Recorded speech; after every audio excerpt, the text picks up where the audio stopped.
खाना पे भेज दो बेटा आप। मैं ठीक ये है, मैं कह रहा आज। हूँ जैसे हाँ जी। मेरे पास जैसे कॉन्ट्रैक्ट 2 और सिविल प्रोसीजर कोड है, ठीक है अच्छा ना। जी, वो है आपके पास? अच्छा जी। हाँ, कॉन्ट्रैक्ट 2 और जूरी जूरी प्रूडेंस भी आपने दे दिया हाँ है। जी। जूरी प्रूडेंस और सीपीसी और कॉन्ट्रैक्ट 2 है। इसके अलावा ठीक जैसे है। टैक्सेशन लॉ था, हाँ जी, हाँ जी, क्रिमिनल मैं समझ गई प्रोसीजर, सर। वो अच्छा, भेजना है। आपके पास कॉन्ट्रैक्ट टू, सीपीसी, और एक मैंने जो भेजा है वो बस 3 है। ठीक है हाँ, सर, वही मैं इसके 3। अलावा भेजूंगी। हाँ जी। आपको एग्जाम में वैसे कौन सा लगा था कठिन पेपर? कठिन तो ऑलमोस्ट सबको ज्यूरिस्प्रूडेंस ही लगा था, फर्स्ट वाला। हम्म, इसमें ऑथर के नेम ज्यादा पूछे इन्होंने। हाँ जी, हाँ जी, वो काफी डीप आया था। इजी नहीं था हम्म। वो पेपर। हम्म। कोई नहीं, आज हम एडमिनिस्ट्रेटिव लॉ के नोट्स पहुंच गए आपके पास। हाँ जी सर, वो पहुंच गए लैंड हैं। वो सर, वो लैंड लैंड का हाँ, लैंड लॉ को अभी होल्ड पर रखा है मैंने। अच्छा उसके जी, नोट्स ठीक है आधे जी। प्रिपेयर कर लिए थे ना, मैं खुद ही बना रहा हूँ उसे। हाँ जी, हाँ जी, वो यूपी उसको का खुद ही करना है ना बनाना सर? पड़ा क्योंकि वो, हाँ, वो मिल नहीं रहा है ना उसका यूपी का। अच्छा अच्छा, दो ओके। तो हो गए, सेक्शन 117 तक तो हो गया। फिर मैंने कहा अच्छा जी। क्लास वेस्ट करने से अच्छा है पूरा एडमिनिस्ट्रेटिव लॉ ही करा देता हूँ। हाँ और जी, पूरा हाँ जी, एडमिनिस्ट्रेटिव लॉ आपका रिलेटेड है, ठीक है ना। ठीक है सर। हाँ जी। तो हम बेटा पहले एडमिनिस्ट्रेटिव लॉ से स्टार्ट करते हैं, ठीक है ना। आपके सिलेबस में जो एडमिनिस्ट्रेटिव लॉ है हम स्टार्ट कर देते हैं क्लास।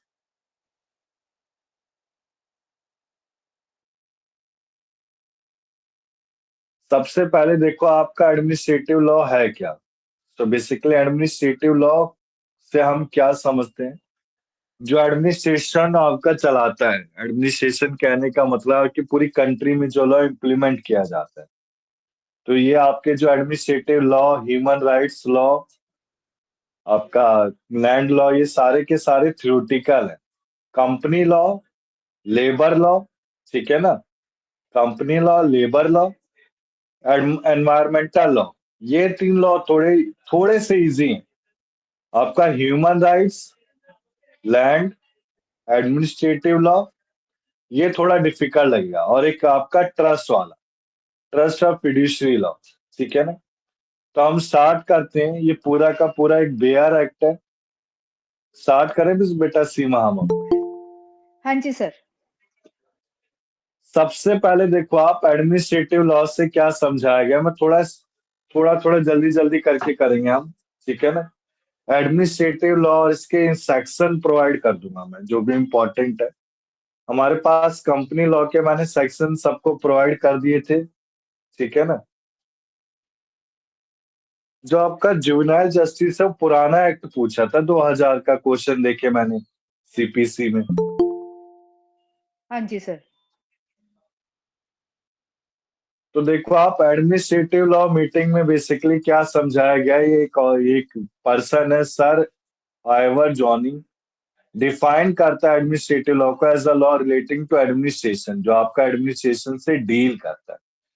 तो बेसिकली एडमिनिस्ट्रेशन को चलाता कौन है, पूरे एडमिनिस्ट्रेटिव डिपार्टमेंट को, जैसे आपका यूनियन पब्लिक सर्विस कमीशन के एग्जाम होते हैं, जो इंडियन इंडियन एडमिनिस्ट्रेटिव सर्विस होता है वो एडमिनिस्ट्रेटिव को चलाता है, ठीक है ना।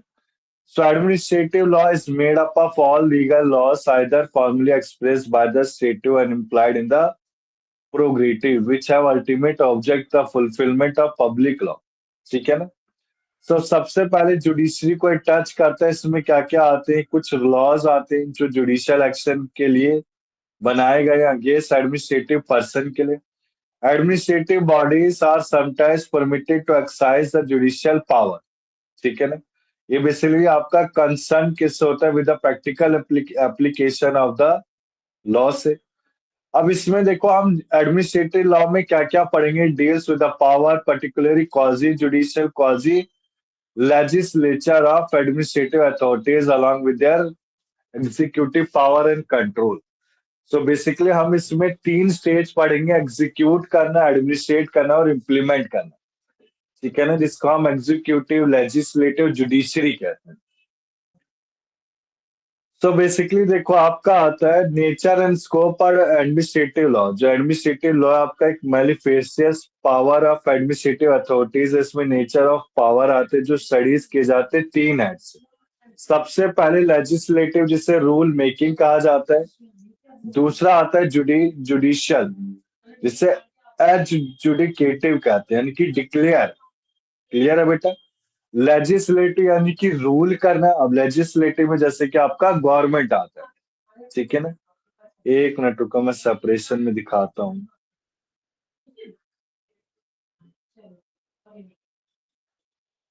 हाँ, ये दिख रहा है। दिख रहा है बेटा किरण, सीमा, आपको ये हाँ जी, चीज? हाँ जी, दिख रही है sir. Doctrine of separation of power में तीन है: एग्जीक्यूटिव, जुडिशियल और लेजिस्लेटर।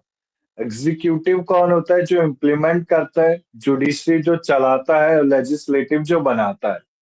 तो लेजिस्लेचर से मैं पार्लियामेंट कह सकता हूँ, जुडिशरी से आपका कोर्ट कह सकते हैं, district court, high court, supreme court. Executive से क्या कह सकते हैं? गवर्नमेंट कह सकते हैं, ठीक है ना, जो गवर्नमेंट आपका इम्प्लीमेंट करता है लॉ को। अब देखो हम स्टार्ट करते हैं अपना topic. Nature of administrative law में देखो आप, तीन है आपके। एक तो लेजिस्लेटिव, जिसको क्या बोलते हैं? Rule making. दूसरा होता है जुडिशियल, जिसको कहते हैं डिक्लेयर। फिर थर्ड आपका आता है एग्जीक्यूटिव, ठीक है ना। while dealing with the nature and scope of administrative law, says that administrative include the law of administration, which is the common law under statutes है आपके। इंटरप्रिटेशन ऑफ स्टैट्यूट, जो कॉन्स्टिट्यूशनल टू जिसे कहा जाता है, वो क्या कहता है कि लेजिस्लेटिव पावर ऑफ एडमिनिस्ट्रेशन के कॉमन लेवल पे परफॉर्म करता है। अब जो एडमिनिस्ट्रेटिव पावर ऑफ एडमिनिस्ट्रेशन है, both at common law under a vast many of statutes, इसमें काफी सारे पावर्स आ जाते हैं। इसमें देखो judicial and quasi judicial powers of administration all of are statutory. इसमें आपका legal liability of public authorities आता है, power of ordinary courts of supervise the administrative authorities, ठीक है ना। अब इसके कुछ स्कोप है। सबसे पहले स्कोप देखो आप, ये बेसिकली आपका existence of various administrative bodies में क्या क्या है देखो आप। जैसे कि आपका बेटा बॉडीज में हम क्या समझ सकते हैं? डिपार्टमेंट समझ सकते हैं। जैसे पूरा सर्विस को एक यूपीएससी डिपार्टमेंट चलाता है। जैसे आपका कोई एल आई सी एक्ट चला रहा है, ठीक है ना। कोई आपका रिजर्व बैंक है, तो बैंकिंग रेगुलेशन उसको चला रही है। सो बेसिकली एडमिनिस्ट्रेटिव बॉडीज कौन होते हैं? जो एडमिनिस्ट्रेशन को गवर्न करते हैं। जैसे कि वेज बोर्ड किसको गवर्न करता है? वेजेस को। सीबीआर क्या होता है? सेंट्रल बोर्ड ऑफ रेवेन्यू, जो रेवेन्यू डिसाइड करता है। Commission of inquiry and advisory board, tariff commission. So these are the specific board which govern various bodies. इसके बाद देखो सेकंड क्या कह रहा है स्कोप में, rule making power of administrative agencies.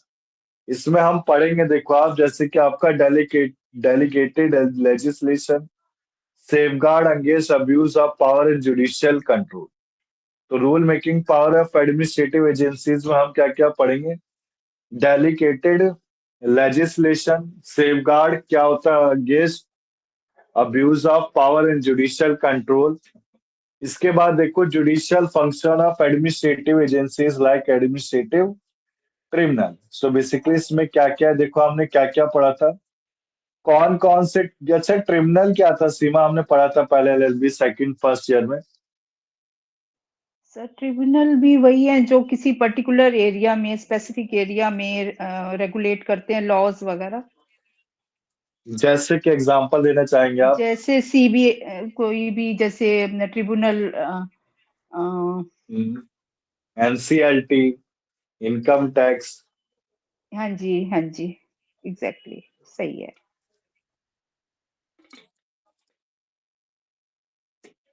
तो देखो आप, ये ट्रिब्यूनल कौन कौन से आपके, सबसे पहले देखेंगे हम ट्रिब्यूनल क्या होता है? जो डिफरेंट केसेस को हैंडल करता है, जो डिफरेंट क्लेम्स को हैंडल करता है, जैसे कि आपका क्लेम्स ट्रिब्यूनल, इंडस्ट्रियल ट्रिब्यूनल जो लेबर लॉस को ट्रिब्यूनल का गाइड करता है, इनकम टैक्स जो इनकम टैक्स रिलेट करता है, परफॉर्मिंग जुडिशियल फंक्शन। अब इसके रेमेडीज क्या क्या? ये 4 रेमेडीज पढ़े हैं हमने, सीमा याद करो आप। रिट्स पढ़े थे, टाइप ऑफ रिट्स 4 होते हैं: हैबियस हाँ कॉर्पस, जी, मैंडामस, सेरारी, कोवरेंटो, प्रोविशन। हाँ जी, हाँ 5 जी थे, सर। टोटल 5 थे। ठीक है ना? पढ़े, इसमें आएगा बेटा ये सारी चीजें। Are available to prevent excess any abuse of power, यानी कि ये सारे के सारे अवेलेबल किसके द्वारा किए गए? पार्लियामेंट के द्वारा प्रोवाइड किए गए, आफ्टर प्रीमेबल, प्रीमेबल के बाद प्रोवाइड किए गए थे। 5 रीट्स थे। ठीक है ना? प्रोसीजरल गारंटीज ये सारे के इंक्लूड्स करते, nature justice includes the rules of nature justice.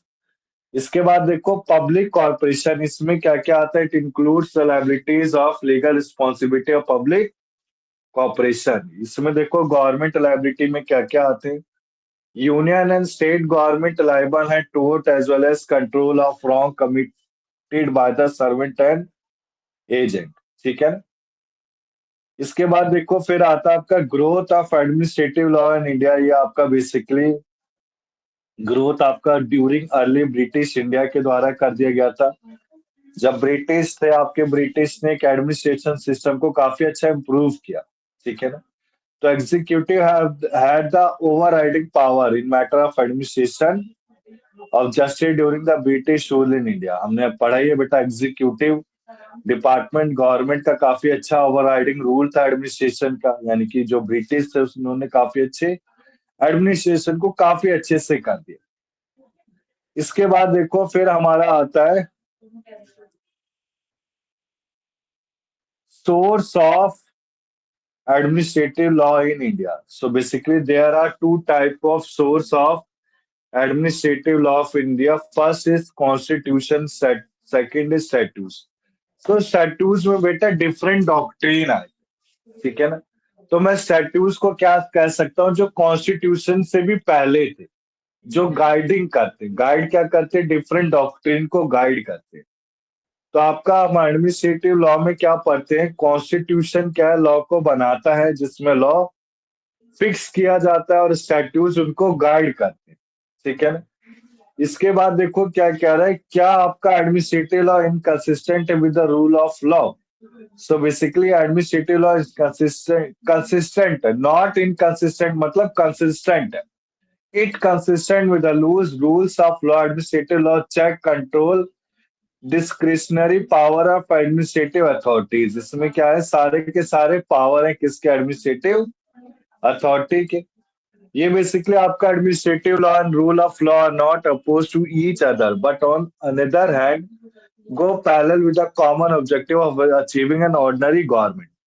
So basically administrative law, rule of law आपका अपोज नहीं है एक दूसरे से, ये एक साथ एक दूसरे के पैरेलल चलते रहते हैं, किसको अचीव करने के लिए? Objective of government. इसके बाद देखो क्या रहा है, draft administrative a body of rules which determine the organisation and duties of public administration. कहने का मतलब है जैसे कॉन्स्टिट्यूशन में प्रीमेबल कहा गया था, प्रीमेबल में आपका सेकुलर, सेवरियन, रिपब्लिक, पर्टिनिटी। ठीक है ना? काफी काफी सारे टर्म्स का यूज किया गया था। सेम आपका डोटरेट एडमिनिस्ट्रेटिव में था। इसको क्या बोला गया था? It is the body of rules which determine the organisation and duties of public administration. ये बेसिकली आपका क्या है? एक बॉडी ऑफ रूल्स है जो डिटरमाइन करता है क्या? Organisation and duties of public administration. Clear है सीमा? कोई डाउट है यस इसमें? सर। नहीं सर। ठीक है ना? इसके बाद देखो बेटा आपका फिर आता है डॉक्ट्रिन और सेपरेशन ऑफ पावर। तो हमने बेसिकली ये डॉक्ट्रिन और सेपरेशन हमने काफी सारे डॉक्ट्रिन कब से स्टार्ट कर दिया था? एलएलबी फर्स्ट ईयर से पढ़ना। एलएलबी फर्स्ट ईयर में हमने कॉन्स्टिट्यूशनल लॉ में काफी सारे डॉक्ट्रिन किए थे। एलएलबी सेकंड ईयर में हमने इंटरप्रिटेशन ऑफ स्टैट्यूट्स में डॉक्ट्रिन के बारे में पढ़ा था। ठीक है ना? इसके बाद आपका आता है थर्ड एलएलबी थर्ड ईयर में हम एडमिनिस्ट्रेटिव लॉ में डॉक्ट्रिन के बारे में पढ़ेंगे। सो देखो, डॉक्ट्रिन और सेपरेशन ऑफ पावर में पावर को सेपरेट किया गया 3 बार, एग्जीक्यूटिव, जुडिशरी और लेजिस्लेचर। अब एग्जीक्यूटिव क्या होता है आपका? टू इम्प्लीमेंट द लॉ, ये लॉ को क्या करता है? इम्प्लीमेंट करता है, ठीक है ना। ये बेसिकली आपका सेपरेशन ऑफ पावर कहाँ से फॉर्मुलेट किया गया था for the first time by the French jurist Montez Avio के द्वारा। अब इंडिया में आपके पास 3 ऑर्गन है फंक्शन परफॉर्म करने के लिए। सबसे पहला एग्जीक्यूटिव जो इम्प्लीमेंट करता है किसको? लॉ को। फिर आता है जुडिशरी जो लॉ को इंटरप्रेट करता है, और लेजिस्लेचर आता है जो लॉ को बनाता है, ठीक है ना। तो बेसिकली सेपरेशन ऑफ पावर सारे के सारे ऑर्गन जो आपके interfere in working of each other उससे डील करता है, ठीक है ना। अब देखो, doctrine of separation of power में 3 आपके बॉडीज को बताया गया है। सबसे पहले, जो सेम पर्सन है वो सेम पर्सन एक से ज्यादा 3 ऑफ गवर्नमेंट ऑर्गन नहीं क्रिएट कर सकता है, पार्ट नहीं कर सकता है। एक ऑर्गन बनाया गया है तो किसी दूसरे में इंटरफेयर नहीं करेगा, या फिर एक ऑर्गन बनाया गया वो एक्सरसाइज नहीं करेगा जो दूसरे के ऑर्गन को प्रोवाइड किया गया। कहने का मतलब है कि first body should not interfere, exercise, forming part of any other 2 bodies, ठीक है। इससे मैं क्या समझ सकता हूँ? देखो, डॉक्ट्रिन और सेपरेशन ऑफ पावर में जैसे आपका district court, high court, supreme court. तो डिस्ट्रिक्ट कोर्ट इंटरफेयर नहीं करेगा, एक्सरसाइज नहीं करेगा फंक्शन, या फिर फॉर्मिंग पार्ट नहीं होगा किसका? हाई कोर्ट और सुप्रीम कोर्ट का। सेम का आपका वैलिड रहता है हाई कोर्ट और सुप्रीम कोर्ट के लिए भी, कि high court, district court, supreme court में इंटरफेयर, एक्सरसाइज या फिर आपका फॉर्मिंग पार्ट नहीं होगा। फिर थर्ड आता है आपका क्या?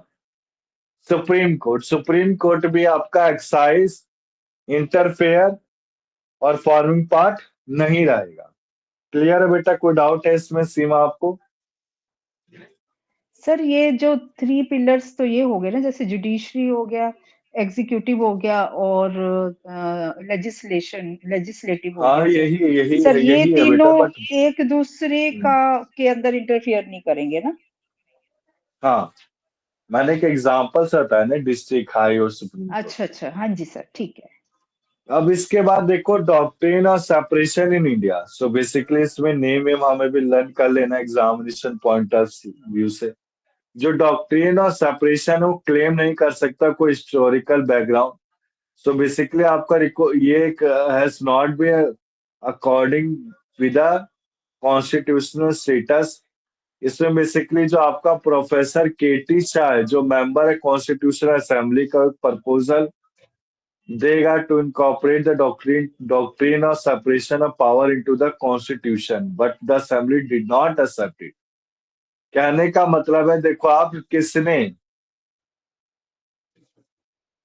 डॉक्ट्रिन और सेपरेशन ऑफ पावर किसने पहले इंट्रोड्यूस किया गया था? प्रोफेसर केटी शाह ने इसको इंट्रोड्यूस किया गया था। क्लियर है बेटा? इसमें डाउट है कोई? No sir. तो बेसिकली इंट्रोड्यूस किसके द्वारा किया गया था? केटी शाह के द्वारा, जो एक मेंबर था कॉन्स्टिट्यूशनल असेंबली का। उसने एक प्रपोजल दिया to incorporate, to regulate the doctrine of separation of power, ठीक है ना। सो बेसिकली इसमें यही बात कही गई थी, जैसे हमने बेटा प्रीमेबल में पढ़ा था। प्रीमेबल में हमने क्या पढ़ा था? There must be alteration, alteration word includes addition not deletion. तो सेम आपका डॉक्ट्रिन और सेपरेशन ऑफ पावर में हमारा क्या होगा? अल्ट्रेशन होगा, कोई डिलीशन नहीं होगा।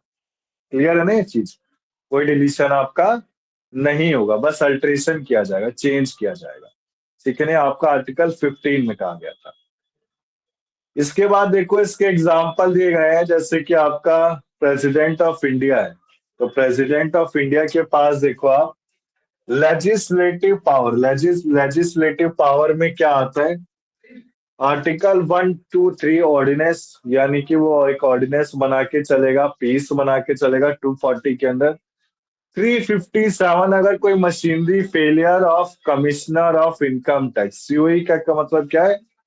Commissioner of income tax. फिर देखो जुडिशियल पावर में क्या आता है, आर्टिकल 103, यानी कि सेपरेशन कर रखा है। मतलब सेपरेशन ऑफ पावर एक कॉन्सेप्ट है, उसके बिहाफ पे एक एग्जांपल हमें समझाया गया, ठीक है ना। सो जुडिशियल पावर में देखो आप, जुडिशियल पावर में क्या बताया गया, आर्टिकल 103। अगर मान लो देखो आप, कोई डिसक्वालिफाइड मेंबर ऑफ पार्लियामेंट, उसके पास एक पावर क्या है, जुडिशियल पावर क्या है, वो डिसक्वालीफाई कर सकता है किसी भी एमपी को। एडमिनिस्ट्रेटिव पावर क्या है, वो एग्जीक्यूटिव हेड है। यहां तक क्लियर है? कोई डाउट है इसमें? No sir. ठीक है ना। अब मॉडर्न व्यू में देखो, हम अगर मॉडर्न व्यू में केस स्टडी को ले तो एक केशवानंद प्रसाद होती स्टेट ऑफ केरल, ये बेटा हमने पढ़ा था आपके कॉन्स्टिट्यूशनल लॉ में, ठीक है ना। इसमें क्या था, डॉक्ट्रिन और सेपरेशन ऑफ पावर को चेंज किया गया था। Prasad Keshavananda Bharati versus state of Kerala, जैसे प्रसाद था, मुझे याद है। तो कोर्ट ने क्या करा था, चेंज करे थे अपने व्यू और सुपरमेसी ऑफ कॉन्स्टिट्यूशन को, और सेपरेशन क्या था, एक पार्ट था basis structure of Indian constitution का, ठीक है ना। अब इसमें देखो आप, इसके कुछ केस स्टडी भी दे रखे हैं लीडिंग फॉर रेफरेंस के लिए, पढ़ने के लिए। जो principle of separation of power है बेसिकली आपका, वो क्या कहता है कि एग्जीक्यूटिव, लेजिस्लेटिव, जुडिशरी आपका इंडिपेंडेंट होगा ईच अदर, एक दूसरे से क्या होगा, इंडिपेंडेंट रहेगा। इसके बाद कोई भी organ should perform function that belong to other. No one organ should perform, कहने का मतलब है कोई भी फंक्शन एक दूसरे से अगर बिलोंग कर रहा है तो परफॉर्म नहीं करेगा। यहां तक क्लियर है सीमा? कोई डाउट है इसमें? No sir. बताओ बेटा। किरण, वॉइस आ रही है आपको? अभी क्लास में है कितने बच्चे? सीमा और किरण आप ही हो बेटा बस? बैठ जा रहा है अभी तक तो यही दिख रहा है सर। सीमा आप और किरण ही है बस क्लास में, और कोई नहीं है? सर मैं हूँ सर कोई मनीष जी सर। मनीष भी अच्छा, हैं और शिल्पा शिल्पा भी हैं कोई। शिल्पा? सर मेरे को एक शिल्पा क्वेश्चन है वॉइस आ रही है? कि हाँ एडमिनिस्ट्रेटिव हाँ लॉ में मनीष। ये किस टाइप का सब्जेक्ट इसको, क्योंकि जब मैं सुन रहा हूँ कि या बता रहे हो कि ये बेटा आप पता है, देख देख देख मैं बताता हूँ मनीष, जो आपको पढ़ना था ना बेटा, एलएलबी 5 सेकंड में पढ़ लिया है आपने। अब ओके आपको क्या करना है, अब रेक्टाफिकेशन करनी है बेटा, और कुछ नहीं करना है। रेक्टाफिकेशन समझते हो, क्रैमिंग करनी है, लर्निंग करनी है। अब ये सारे थ्योरेटिकल है बेटा, ठीक है ना, इसमें थ्योरी कॉन्सेप्ट आ जाते हैं। ठीक है सर, थ्योरी तो आ गया, मेरे को ये जानना था जैसे अभी हम हम्म। कॉन्स्टिट्यूशन की बात कर रहे हैं तो क्या, जस्ट वांटेड टू नो कि किस टाइप का सब्जेक्ट है, क्या इसमें जुडिशरी भी आ रहा है, कॉन्स्टिट्यूशन भी आ रहा है, किस टाइप के सेक्शन तो नहीं होंगे? आपने बता ही दिया क्योंकि ये नहीं, मैं मेरा सेक्शन theoretical है। सेक्शन इसमें कम है बेटा। जैसे लैंड लॉ में सेक्शन भरे हुए हैं, फिर आपका ह्यूमन राइट्स में कम है, इसमें कम है। जो बेटा मनीष आप ध्यान से समझेंगे बेटा, आपके जो कोर्स है, मैं स्टार्टिंग से बताता हूँ एलएलबी थर्ड ईयर में, yes sir. Land law, human rights, human rights और इंटरनेशनल लॉ एक ही सब्जेक्ट है, ह्यूमन राइट्स। फिर आपका ट्रस्ट फिड्यूशरी वाला चैप्टर, एक ट्रस्ट फिड्यूशरी वाला भी बुक है, ठीक है ना। इसके बाद एडमिनिस्ट्रेटिव लॉ। सो बेसिकली जो चार स्टार्टिंग के सब्जेक्ट है थ्योरेटिकल है मनीष, ठीक है ना। इसमें सेक्शन कम, केस स्टडी और कॉन्सेप्ट ज्यादा पूछा जाए। फिर बेटा company law, environmental law, labour law, और आपका इंटेलेक्चुअल प्रॉपर्टी या इंसॉल्वेंसी लॉ। अब वो दोनों में से चॉइस है, कोई एक लॉ करवा सकते हो आप। तभी मैंने सेकंड ईयर में बेटा आपका क्या कराया था, टैक्सेशन लॉ। और मैं इंटेलेक्चुअल प्रॉपर्टी लाइक करा देता थर्ड तो ईयर में भी थोड़ा ऑप्शन अलग है था सर? एलएलबी। थर्ड ईयर में भी हाँ ऑप्शन है? थर्ड ईयर में भी है, हाँ जी ऑप्शन है। सर ये ये इंटेलेक्चुअल वाला किसका ऑप्शन है? ये इंटेलेक्चुअल इंसॉल्वेंसी, को एक मिनट में दिखाता हूँ बेटा आपको, एक मिनट रुको बस। ऑप्शन बिटवीन टू कौन से सब्जेक्ट हैं, कौन कौन से सब्जेक्ट में ऑप्शन है, हमारे को वो देखना पड़ेगा, और कौन सा आएगा, कौन सा आप कराओगे? एक, पहला देखो लेबर लॉ है, दिख रहा है ना स्क्रीन में मनीष? सेकंड लेबर बेटा लॉ के आपका साथ एक ऑप्शन होगी लेबर ह्यूमन लॉ। राइट्स। अच्छा, लेबर लॉ और ह्यूमन राइट्स में से एक करना है। नहीं नहीं नहीं नहीं बेटा, एक नहीं करना, ये बुक है बेटा, अच्छा अच्छा। आपको पढ़ना है, ये सब्जेक्ट है। फिर एडमिनिस्ट्रेटिव लॉ मैंने स्टार्ट करा है, ठीक है ना। एडमिनिस्ट्रेटिव लॉ के बाद देखो आप कंपनी लॉ मैंने करा दिया मनीष, पूरा कंप्लीट है। हाँ जी ऑपरेशन और मिस मैनेजमेंट एक कॉन्सेप्ट रह गया था, नोट्स प्रिपेयर है, बस आखिरी के आधे घंटे बता दूंगा, ठीक है ना, जब आखिरी का आधा घंटा रहेगा। ठीक है। कंपनी लॉ मैंने करा दिया। फिर लेबर लॉ में थ्योरी भरी हुई है खूब भर के, अच्छे से लिमिट है। फिर एनवायरमेंटल लॉ आएगा बेटा, सीमा दिख रहा है नहीं आपको? यस। वॉइस आ रही सीमा? आ रही है सर वैसे तो। आ रही है ना? हाँ जी हाँ जी आ रही है।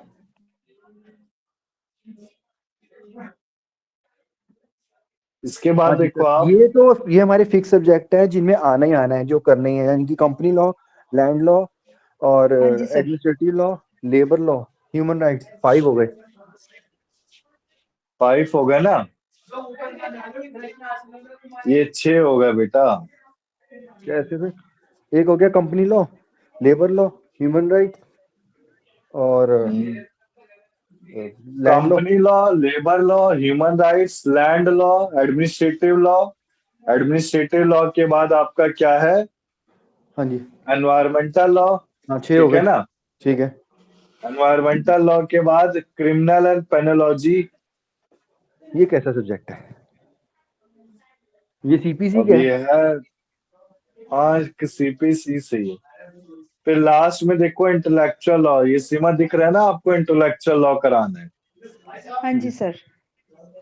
तो ये है बेटा। तो इसमें ऑप्शनल कौन सा है सर? 2?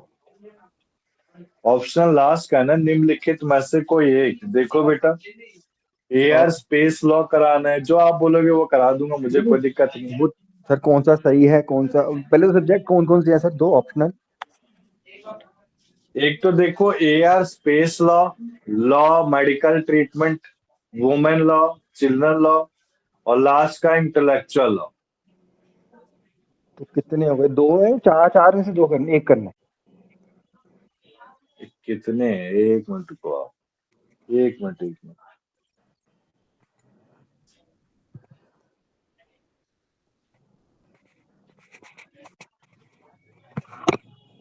सर ये हमारे पास सिलेबस नहीं है, आप भेज सकते हैं? है तो बेटा, नहीं सर, ये लास्ट वाले ऑप्शंस वाला तो कुछ भी नहीं है हमारे पास। ऑप्शनल वाला नहीं है, मैंने ऑप्शनल वाला इसलिए पूछा सर आपसे। वैसे ये है बेटा, जो आपका doctor Bhimrao Ambedkar law university है ना, ये वाला तो DVRAU, दिख रहा है स्क्रीन में, जो देखा है मैंने भी, तो ये करना है बेटा आपको। तो सर बेटा प्लीज आप हमने भेज दीजिए। पेपर, ये भेजूं, कौन सा भेजूं बताओ? एक मिनट सर, लास्ट वाला सब्जेक्ट का ऑप्शनल है क्या? Trust and equity and fiduciary relationship, ये ऑप्शनल है हाँ क्या? उसी ऑप्शनल है। अच्छा सर, अब वो मैं एक बात ट्रस्ट और पूछ, फिड्यूशरी के या फिर इंटेलेक्चुअल लॉ, उनमें से एक करना है? हाँ देखो, जो पेपर 7 और पेपर 8 है ना, अभी जो स्क्रीन में ओपन है, हाँ जी। एक मिनट, स्क्रीन इन दिख रहा दोनों है में से एक क्या? करना है। स्क्रीन दिख रही है क्या बेटा? हाँ दिख रही है, आप रोटेट कर रहे हो।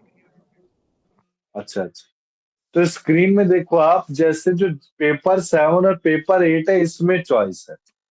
पेपर 6 तक आपको सारे वही हैं, वही पढ़ने, कोई चॉइस नहीं।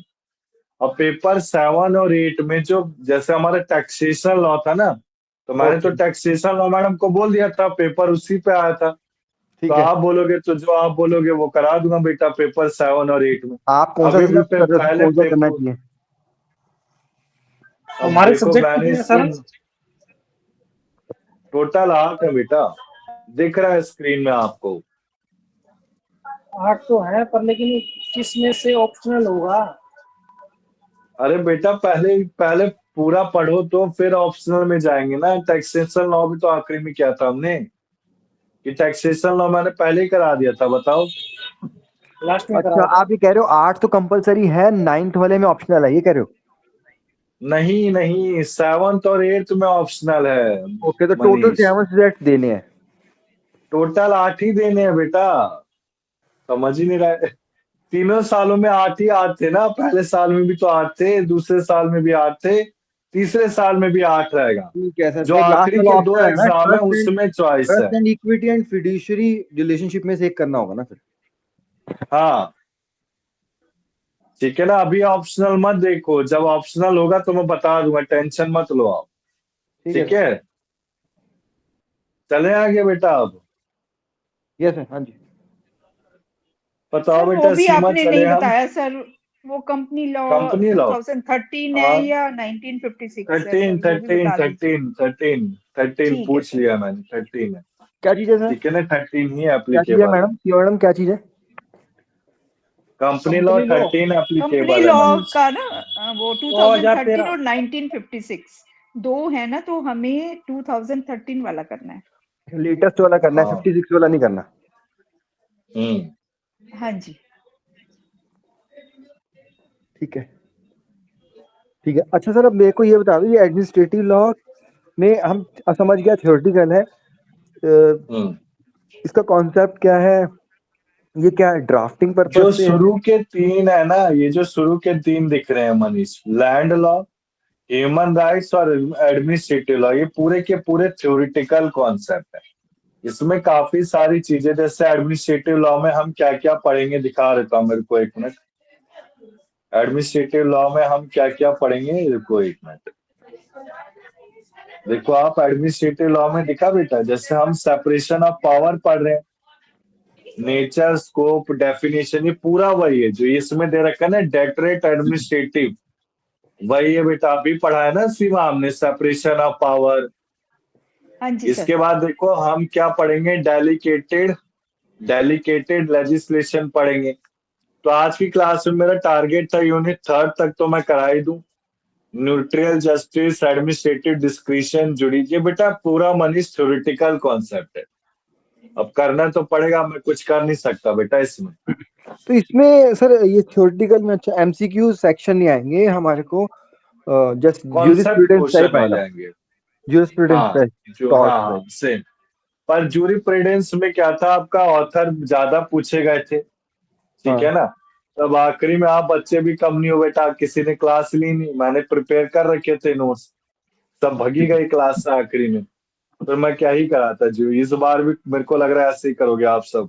नहीं नहीं सर, हम इस बार अटेंड तो क्लास करेंगे, ले लो यार। औरों को भी बोलते हैं ज्वाइन करने के लिए, लेकिन एडमिनिस्ट्रेटिव जैसे अब ये आप बोल रहे हो, तो इसमें थ्योरेटिकल सारा हम्म, कॉन्सेप्ट होगा और इसको समझ हाँ के जी, फिर एमसीक्यू अटेंड करने पड़ेंगे। हाँ हाँ बेटा, ठीक है। ठीक है, ठीक है सर। ठीक है सीमा, तो स्टार्ट यस सर। करें हम कॉन्सेप्ट मनीष। अब देखो आप, सेपरेशन ऑफ पावर पढ़ रहे थे बेटा, सेपरेशन ऑफ पावर में मनीष देखो मैं बता देता हूँ फिर से, ये हर किरत क्यों नहीं क्लास लेता बेटा। सर बोल देंगे, उनको जरूर याद दिलाएंगे कि आना है। तो हर किरत से बात नहीं हुई क्या मनीष आपकी? थोड़े दिन हो गए, नहीं हुई, बहुत दिन हो गए, मतलब करता हूँ, आज ही करूंगा बस। पता नहीं बेटा, कोई लेता ही नहीं है, ना भगवती लेती है क्लास, ना शशांक, ना मुकेश। बोल देंगे सर। एलएलबी फर्स्ट ईयर में तो सभी ने क्लास ली, थर्ड ईयर तक सब लॉयर ही बन गए, मुझे ऐसा लग रहा है। जैसे फर्स्ट ईयर क्रैक की सब जो है अरे सब नहीं लॉयर सर, ही अभी बन तो गए। मंजिल बहुत दूर है, ऐसा कुछ नहीं है। तो वही तो मैं अभी बोल तो रहा थर्ड हूँ। ईयर नहीं हुआ, फिर उसके बाद हमने ABI भी है, फिर उसके बाद हाँ, बहुत कुछ है सर। अभी तो काउंसिल में वो एनरोल कराना है, बहुत कुछ है। तो अभी कुछ भी नहीं है सर, अभी तो हम स्टूडेंट ही हैं। बच्चे नहीं समझ रहे ना बेटा, ये मनीष, बच्चे तो सोचे मुकेश जैसे कि हमने एलएलबी कर ली तो हम लॉयर बन गए, नहीं नहीं सर, अभी फर्स्ट ईयर मंजिल जैसे बहुत दूर है। कंप्लीट किया। क्या बोले यार, कम से कम भाई अपनी डिग्री तो कंप्लीट करो, अभी बैक वैक आ जाए कितनी दिक्कतें होंगी यार, क्यों नहीं समझ रहे मेरी बात। नहीं नहीं सर, बिल्कुल सही कह रहे हो, बहुत सारी 2 साल की मेहनत भी है, फिर आगे भी करने का है। और अभी क्या, अब तीसरे साल में कंप्लीट ही कर लो यार, जब 2 साल आपने मेहनत किए तो आखिरी साल मेहनत करके निकाल दो। अब Right. मनीष आया था पिछली बार, बैक आई थी बेटा किसी में आपकी? भगवान का नाम लो सर, नहीं आई, नहीं आई। आपकी सीमा की तो बैक नहीं होगी, सीमा देवेंद्र की। मैं बिलीव नहीं कर सकता इनकी बैग आ सके। थी वैसे सीमा किसी में बैग? नहीं सर। तो बेटा इसमें भी नहीं लानी यार, ठीक है ना?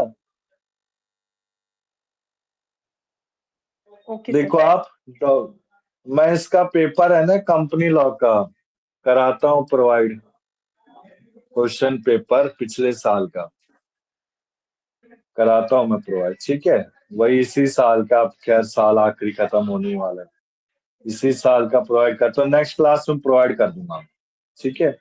तो देखो आप, सेपरेशन ऑफ पावर में हमने क्या पढ़ा मनीष? 3 तरह की सेपरेशन होती है। एक एग्जीक्यूटिव, सिलेबस तो क्लियर है मनीष? सीमा आपको क्या क्या करना है? 8 सब्जेक्ट है। हाँ जी सर, बस वही लास्ट वाला नहीं समझ आ रहा था। लास्ट में मैं बोल तो रहा हूँ, लास्ट में अभी लास्ट मैंने सीक्रेट तो लास्ट में रखा है, पहले शुरू के करा दूं सब्जेक्ट में, ये कॉन्फिडेंस बिल्ड हो जाए, ठीक है? देखो आपका एग्जीक्यूटिव आता है जो लॉ को इम्प्लीमेंट करता है, जुडिशरी जो इंटरप्रेट करता है, और लेजिस्लेचर क्या होता है जो लॉ को बनाता है। तो मनीष वॉइस आ रही है आपको? हाँ जी सर, आ रही है। बताओ बेटा, एग्जीक्यूटिव का एग्जांपल दो, जुडिशरी और लेजिस्लेचर का, हमने पढ़ रखा है एलएलबी फर्स्ट ईयर में।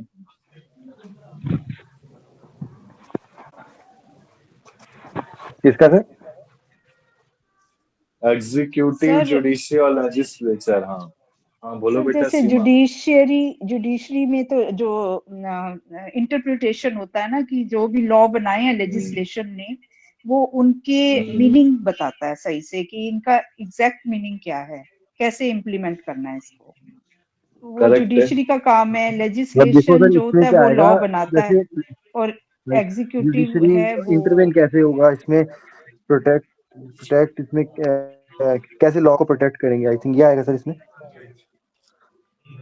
जुडिशरी में बेटा जैसे आपका आगे जुडिशरी 3 कोर्ट है, district high court, supreme court. Supreme court, हाँ जी। फिर आता है आपका जुडिशरी के बाद लेजिस्लेचर, लेजिस्लेचर यानी कि पार्लियामेंट। पार्लियामेंट क्या करता है? लॉ को बनाता है। जुडिशरी 3 बॉडीज उसको अडॉप्ट करती हैं। एग्जीक्यूटिव कौन होता है? गवर्नमेंट, सेंट्रल और स्टेट गवर्नमेंट, जो इसको इम्प्लीमेंट करते हैं। क्लियर है ना यहाँ तक? जैसे कि हाँ आपका जी। इंडियन कॉन्ट्रैक्ट आया 1 सितंबर को आया, ठीक है ना? तो इसको किसने पास किया होगा? गवर्नमेंट ने पास किया होगा। हाँ जी। किन किन जगह पास किया होगा? 3 बॉडीज में पास किया होगा, ठीक है ना? क्लियर है? Yes sir. यस, क्लियर है। तो बेसिकली हमने इसमें डॉक्ट्रिन और सेपरेशन ऑफ पावर में क्या पढ़ा था? कोई भी एक पार्ट, कोई भी एक ऑर्गन ना एक्सरसाइज करेगा, ना इंटरफेयर करेगा, ना फॉर्मिंग पार्ट करेगा किसी अदर ऑर्गन का, ठीक है ना? अदर ऑर्गन यानी कि जैसे let us take an example of legislature. Legislator executive ना फिर जुडिशरी में एक्सरसाइज करेगा, इंटरफेयर करेगा या फॉर्मिंग पार्ट करेगा, ठीक है? अब इसको लाया कौन doctrine of separation in India में? केटी शाह लाया। कौन लाया? प्रोफेसर केटी शाह लाया था, ठीक है? इसके बाद हमने इसका एक एग्जाम्पल पढ़ा था मनीष, देखो आप, प्रेसिडेंट ऑफ इंडिया। जैसे प्रेसिडेंट ऑफ इंडिया, इसके पास एक लेजिस्लेटिव पावर है। लेजिस्लेटिव पावर ऑर्डिनेंस में आर्टिकल 1 to 3 में, पीस में 240 है, और 357 मशीनियन फेलियर है। जुडिशियल पावर क्या है? कि किसी भी एमपी के मेंबर्स को डिस्क्वालीफाई कर सकता है। एडमिनिस्ट्रेटिव पावर क्या है? एग्जीक्यूटिव हेड है आपका, ठीक है ना? फिर हमें पढ़ना था principle of separation of power. अब ये प्रिंसिपल क्या कहता है? जो एग्जीक्यूटिव है, लेजिस्लेटिव है, जुडिशरी है, ये इंडिपेंडेंट है, यानी कि एक दूसरे से डिपेंड नहीं है। इसमें कोई भी ऑर्गन आपका परफॉर्म फंक्शन बिलोंग नहीं करेगा, it should perform function that belongs to other. ठीक है ना, कोई एक ऑर्गन दूसरे का परफॉर्म एक्शन नहीं करे। क्लियर है? आगे चले बेटा मनीष सीमा हम। Yes sir. बताओ मनीष, आगे चले हम, यहां तक आ गए ना सेपरेशन ऑफ पावर। हाँ मनीष जी की सर, क्लास आगे छोड़ दी चलिए। क्या? सीमा क्लास छोड़ दी क्या मनीष ने? पता नहीं चल रहा सर। मैं क्या बोलूं बच्चों को।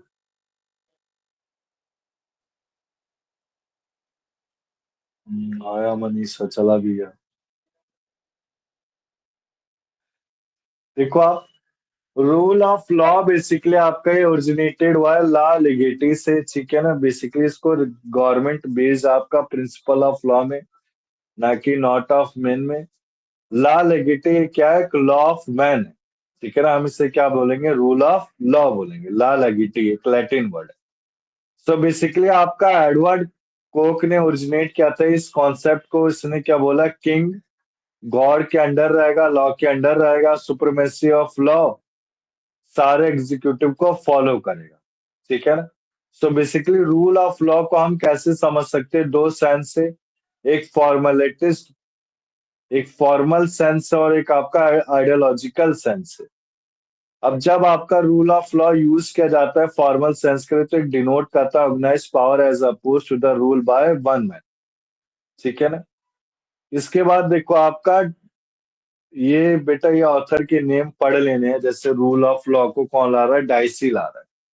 अब डाइसी क्या बोलता है? देखो आप, 3x supremacy of law, equality before law, law as a result of human rights.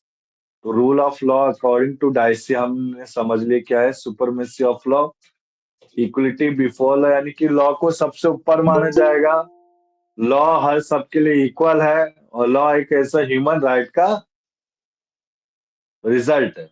ठीक है ना। इसके बाद देखो सॉरी, क्रिटिस कैसे नेटवर्क लॉस क्या। हो रहा था, सॉरी। मनीष वॉइस आ रही है? हाँ सर, मैं कह रहा हूँ नेटवर्क लॉस हो गया था, सॉरी। हाँ जी। कोई नहीं बेटा, मेरे को लगा आपने क्लास छोड़ दी। नहीं नहीं सर, अरे छोड़ूंगा नहीं, क्लास ज्वाइन कर लो लूंगा। यार, क्यों नहीं समझते यार आप लोग? मेरे को तो ये समझ में नहीं आता।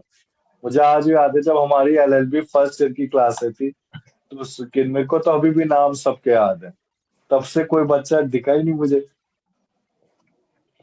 क्या करते नहीं, हो बेटा आप सब? बुलाएंगे सर, सबको बोलते हैं नए साल में तो आ जाए। और क्या। अब मैं क्लास के एंड में अगर बच्चों को बुलाऊंगा तो वो बच्चे भी नहीं मिलेंगे, आएंगे मिलने के लिए। ठीक है ना। नहीं नहीं सर, सबको बुलाएंगे, मेरी बात सुनो। एक काम करते हैं, सबको बुलाएंगे और कहेंगे आप एक बार ऑफलाइन भी मिलने आइए, जैसे आपने लास्ट टाइम कहा था। हाँ बेटा, देखते हैं कौन कौन आता है। ठीक है सर। अब मेरा काम तो बेटा देख पढ़ाना है। मैं तो LLB first second year class लेना, उसमें तो नहीं खैर सर, बच्चे सही से आपको तो आते हैं। पढ़ाना है, हमारे को तो अच्छे नंबर लाने हैं, और आपकी गाइडेंस के बगैर कैसे आगे बढ़ेंगे। सही बात है बेटा। देखो आप डायसी देखना अभिषेक, ये है वो मनीष, रूल ऑफ लॉ में बेसिकली आपका रूल ऑफ लॉ एक लैटिन वर्ड से ओरिजिनेट है बेटा। इसको क्या बोलते हैं? ला लिगिटी बोलते हैं। अब ला लिगिटी कहने का मतलब है आपका कि एक रूल ऑफ लॉ है। ये कहा क्या गया कि किंग गॉड के अंडर ही रहेगा, लॉ के अंडर ही रहेगा, यानी कि कभी भी कोई किंग गलत नहीं कर सकता है। ठीक है ना। किंग अगर गलत करेगा तो उससे सजा मिलेगी, चाहे वो फिर किंग क्यों ना हो। तो रूल ऑफ लॉ को दो सेंस में समझा गया था, एक फॉर्मल लॉ में, एक आइडियोलॉजिकल सेंस में।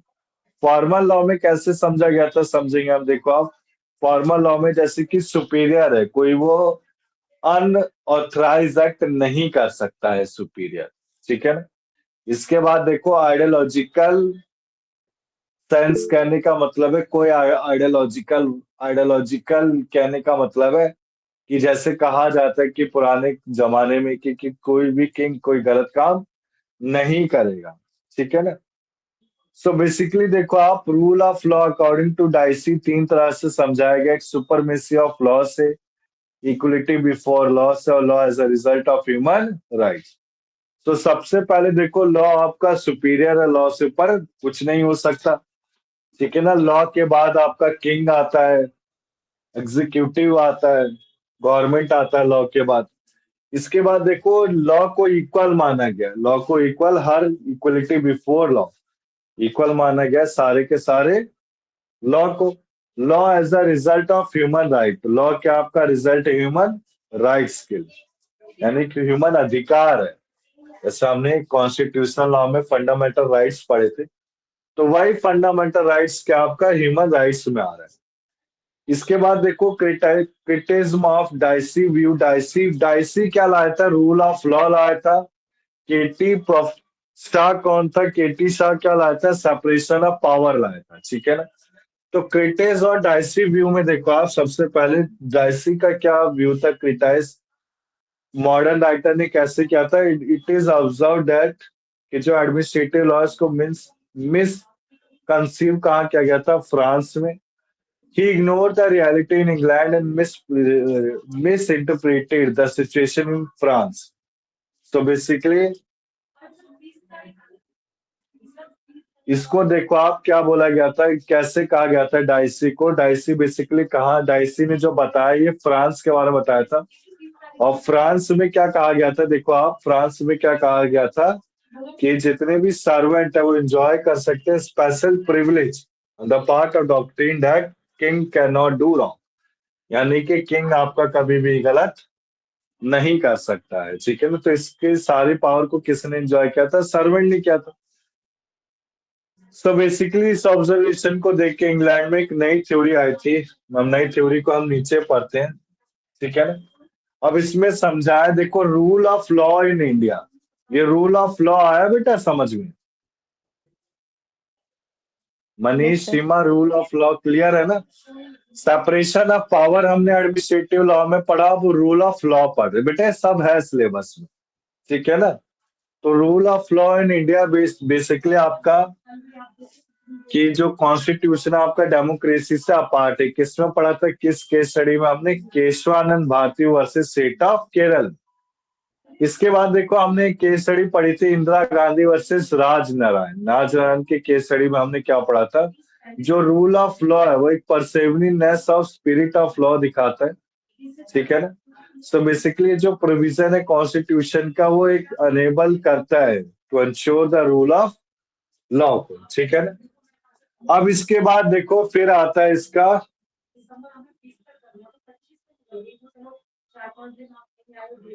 In rule of law, basically आपका चार जगह है, एग्जीक्यूटिव, लेजिस्लेशन, क्रिमिनल प्रोसीजर और जुडिशरी, ठीक है ना। इसके बाद देखो delegated legislation, rule of law है सबको समझ में, बताओ बेटा। रूल ऑफ लॉ क्या बता रहा है कि आप इसके क्या कंपोनेंट्स हैं हमारे को मतलब रूल ऑफ कि देखो, लॉ के सामने सब बराबर हैं, हाँ very good, rule of law. Law के सामने सब बराबर है।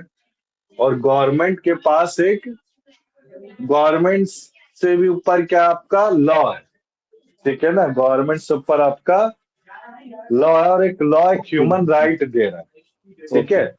ये बेसिकली किसने दिया था, डाइसी ने। डाइसी कहाँ रहता था, फ्रांस में। फ्रांस में एक मिसकंसेप्शन थी कि सारे के सारे प्रिविलेज किसको मिलेगी, सर्वेंट को। तो इसी मिसकंसेप्शन को हटाया गया, कहा, अमेरिका में, इस कॉन्सेप्ट को लाके, ठीक है ना, कि रूल को सुप्रीम माना जाएगा। इसके बाद देखो हमने इंडिया में भी पढ़ा, Kesavananda Bharati versus state of Kerala में, कि कॉन्स्टिट्यूशन अपार्ट रहेगा फ्रॉम डेमोक्रेसी से। क्लियर है बेटा यहाँ तक।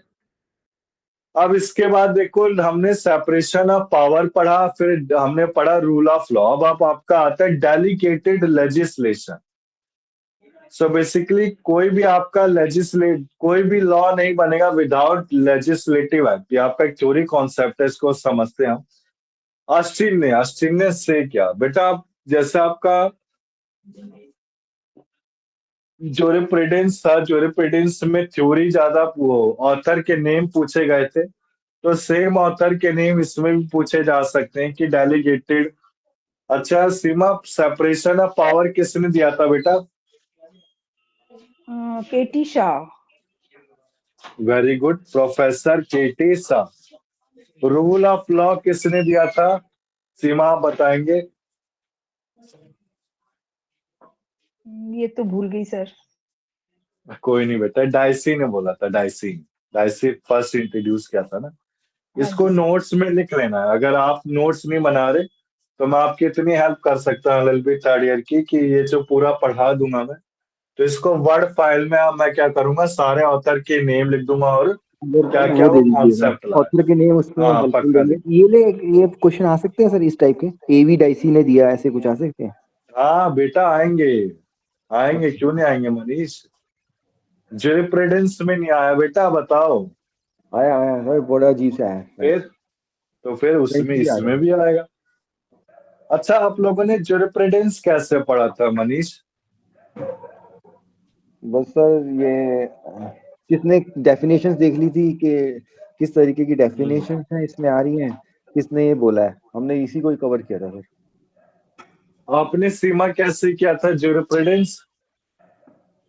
सर वो जो एमसीक्यूज में क्वेश्चन बन रहे थे ना, उनको लिख लिया था अच्छे से, और बहुत सारे ठीक है एमसीक्यूज बेटा। किए थे। टाइम तो आप लोगों को कम मिला होगा, अगले अगले दिन एग्जाम होगा। हाँ जी सर।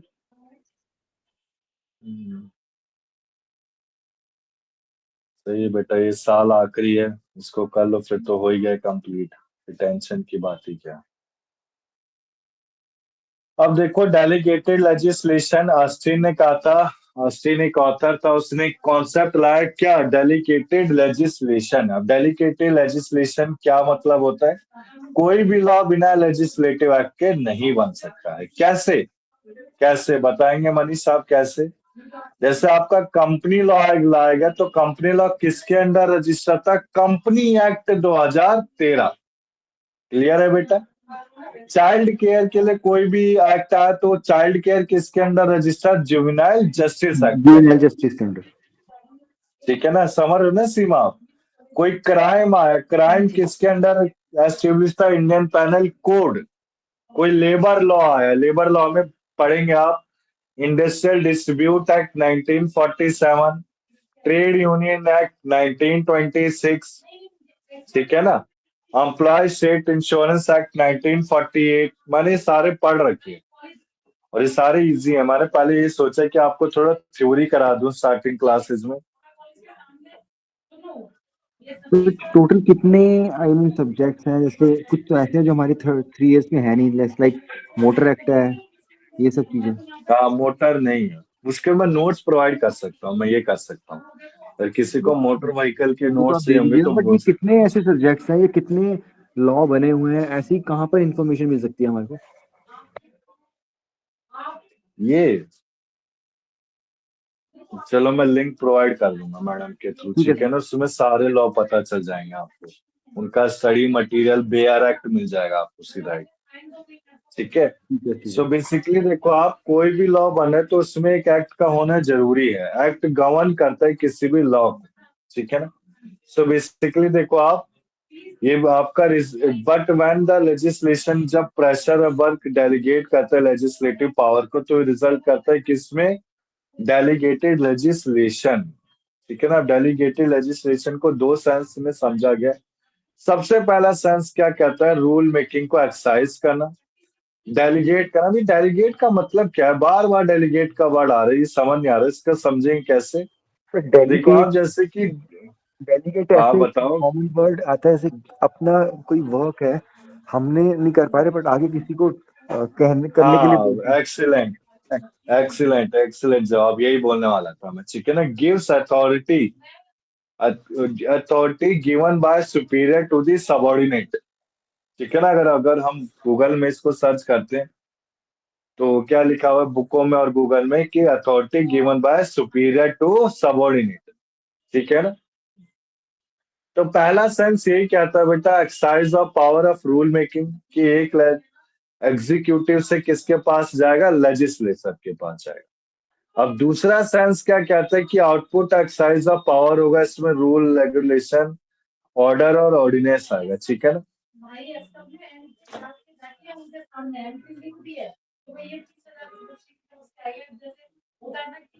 अब इसमें देखो आप, it refers to all law making by the authorities other than the central state, central board of revenue as an administrative bodies. इसमें डेलीगेटेड लेजिस्लेशन के बारे में हमने क्या पढ़ा कि सारे के सारे रूल्स या लॉ मेकिंग होगी किससे, अथॉरिटी से, अदर देन द लेजिस्लेचर के।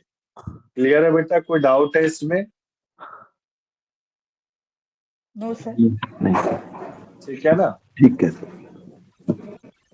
इसके बाद देखो nature and scope of delegated legislation. अभी डेलीगेटेड लेजिस्लेशन कहाँ कहाँ तक है, जैसे कि अगर एग्जांपल समझे कि इंपोर्ट एंड एक्सपोर्ट कंट्रोल है, यानी कि एक्ट में कितने सेक्शन आते हैं, क्या क्या पावर डेलीगेट कहा गया। तो इसमें ये पता है कि आप अभी क्या हो रहा है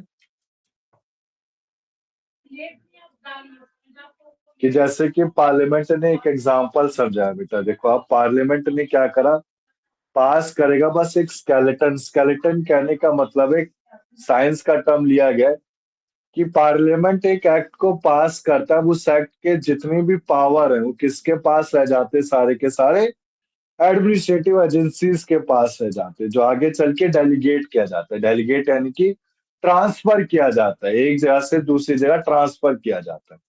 ठीक है, ठीक है बेटा। अब इसमें यस देखो सर। एग्जांपल में इंपोर्ट एक्सपोर्ट कंट्रोल एक्ट आता है। इसमें टोटल 8 सेक्शन है। जैसे आपका एक केस ये लिया गया एक्ट, जैसे import and export control act है, तो इसमें क्या क्या बता रखा है डेलीगेटेड लेजिस्लेशन के बारे में कि 8 सेक्शन है। अब ये सारे एडमिनिस्ट्रेटिव एजेंसी को होल पावर डेलीगेट करते to regulate the whole mechanism of import and export. Clear है? सर मतलब कि लेजिस्लेशन तो लॉ बना देता है और फिर ये डेलीगेट किया जाता है एडमिनिस्ट्रेशन यानी कि एग्जीक्यूटिव को।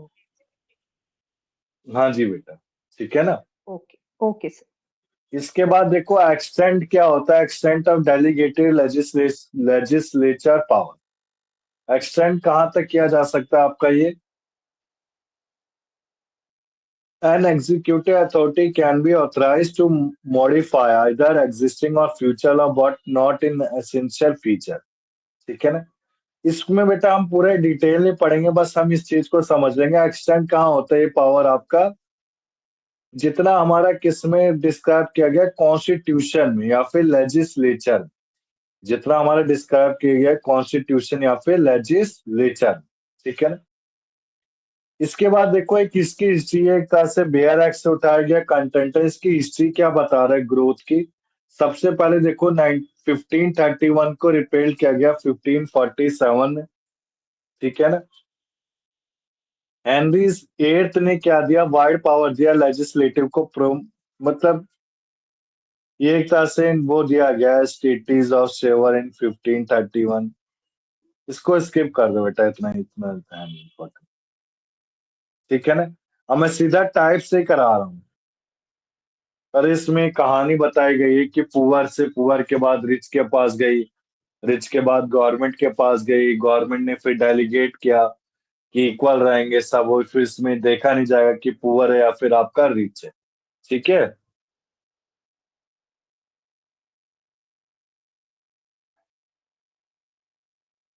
बोलो मनीष, कोई डाउट है इसमें?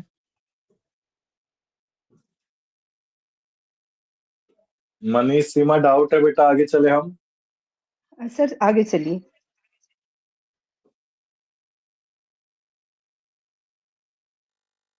देखो टाइप्स ऑफ डेलीगेटेड लेजिस्लेशन में दो आते हैं, नॉर्मल और एक्सेप्शनल। नॉर्मल और एक्सेप्शनल क्या है देखो समझेंगे। ठीक है। ये दिख रहा है बेटा आपको चार्ट, जैसे सबोर्डिनेट लेजिस्लेशन। अब इसमें क्या क्या आता है, आपके रूल्स एंड रेगुलेशन आते हैं इंग्लैंड के। इंग्लैंड में देखो पावर ऑफ पार्लियामेंट को सुप्रीम माना जाता है। ठीक है ना। देखो subordinate legislation has its origin in delegation of power of parliament to inferior authorities are subject to the control of the sovereign legislation। कहने का मतलब है, जैसे कि मैंने आपको constitutional law LLB first year में बताया ही था कि हमारा जो प्रेमेबल है, इंडियन का प्रेमेबल है, we are the Indians having सोनियन सेकुलर जस्टिस पैटर्निटी। तो ये सारी लाइन कॉपी पेस्ट कहाँ से की गई थी, ब्रिटिश से की गई थी। तो इसमें भी ये समझा रखा है कि ब्रिटिश ने पहले लेजिस्लेशन बनाया, लेजिस्लेशन बनाने के बाद वो सारा का सारा अप्लाई कहाँ किया गया, टू होल ऑफ इंडिया में अप्लाई किया गया था, ठीक है ना। अब इसके टाइप्स क्या थे सबऑर्डिनेट लेजिस्लेशन के, देखो सबसे पहले कॉलोनियल लेजिस्लेशन आया, फिर एग्जीक्यूटिव, मुनिशियल, जुडिशियल, ऑटोनॉमस। ऑटोनॉमस क्या होता है, जो स्पेशल एक्ट से बनाए गए होते हैं। क्लियर है बेटा, स्पेशल एक्ट से जो बनाए गए होते हैं, जैसे आपका LIC, RBI एक्ट, ये स्पेशल है, ये गवर्नमेंट ने नहीं बनाया है। बताओ बेटा। ठीक है सर। मनीष, हाँ जी सर। मनीष है क्लास में? हाँ सर मैं ठीक हूँ। है, अब इसको देखो डिफाइन किया गया आपका टाइप्स ऑफ सबऑर्डिनेट लेजिस्लेशन में। सबसे पहले कॉलोनियल लेजिस्लेशन, बेसिकली आपका क्या होता है, colonies dependence of crown. Colony colonial होता है जैसे जो क्राउन, जैसे हमने चार्टेड कंपनी पढ़ा था, कंपनी लॉ में हमने टाइप्स ऑफ कंपनी में क्या पढ़ा था, चार्टेड कंपनी, जो ब्रिटिश इंडिया के द्वारा बनाई गई थी। फिर आता है एग्जीक्यूटिव। एग्जीक्यूटिव क्या होता है, जो एडमिनिस्ट्रेशन किया जाता है एग्जीक्यूटिव पार्लियामेंट में, ठीक है ना, जो पार्लियामेंट अडॉप्ट कर। इसके बाद देखो थर्ड आता है म्युनिसिपल। म्युनिसिपल अथॉरिटीज क्या होते हैं, जो आपका लिमिटेड होते हैं, जिसमें subordinate power establishing special for the district. So basically, thus the special power is established by the municipal authorities are known as buyback. Or this type of legislation is also as municipal. So basically, municipal authorities आपका किससे होती है, defined subordinate power of establishing special for district under their control. ठीक है ना, इनको क्या बोला जाता है, बाय लॉ बोला जाता है। Basically this type of legislation is also known as municipal. इसके बाद देखो जुडिशियल। जुडिशियल में क्या बताया गया कि इंग्लैंड में आपका जुडी जुडिकेचर या judiciary also possess like delegated legislative power. Higher the court are empowered, मतलब हायर कोर्ट के पास अथॉरिटी थी। फिर देखो ऑटोनॉमस, मैंने आपको बताया ऑटोनॉमस क्या होता है, आपका एक स्पेशल एक्ट से बनाया जाता है, जैसे कि LIC act 1956, RBI act 1934, SIDBI 1980, IDBI, ICICI। तो जो डिफरेंट एक्ट से बनाए जाते हैं उनको ऑटोनॉमस कहा जाता है। ये भी आपका क्या है, सबऑर्डिनेट लेजिस्लेशन, ठीक है ना। अब देखो to constitutional limits of legislative delegation. सबसे पहले देखो आपका आता है जो पावर है, ये सारे के सारे हम टाइप्स पढ़ रहे हैं बेटा, ठीक है ना।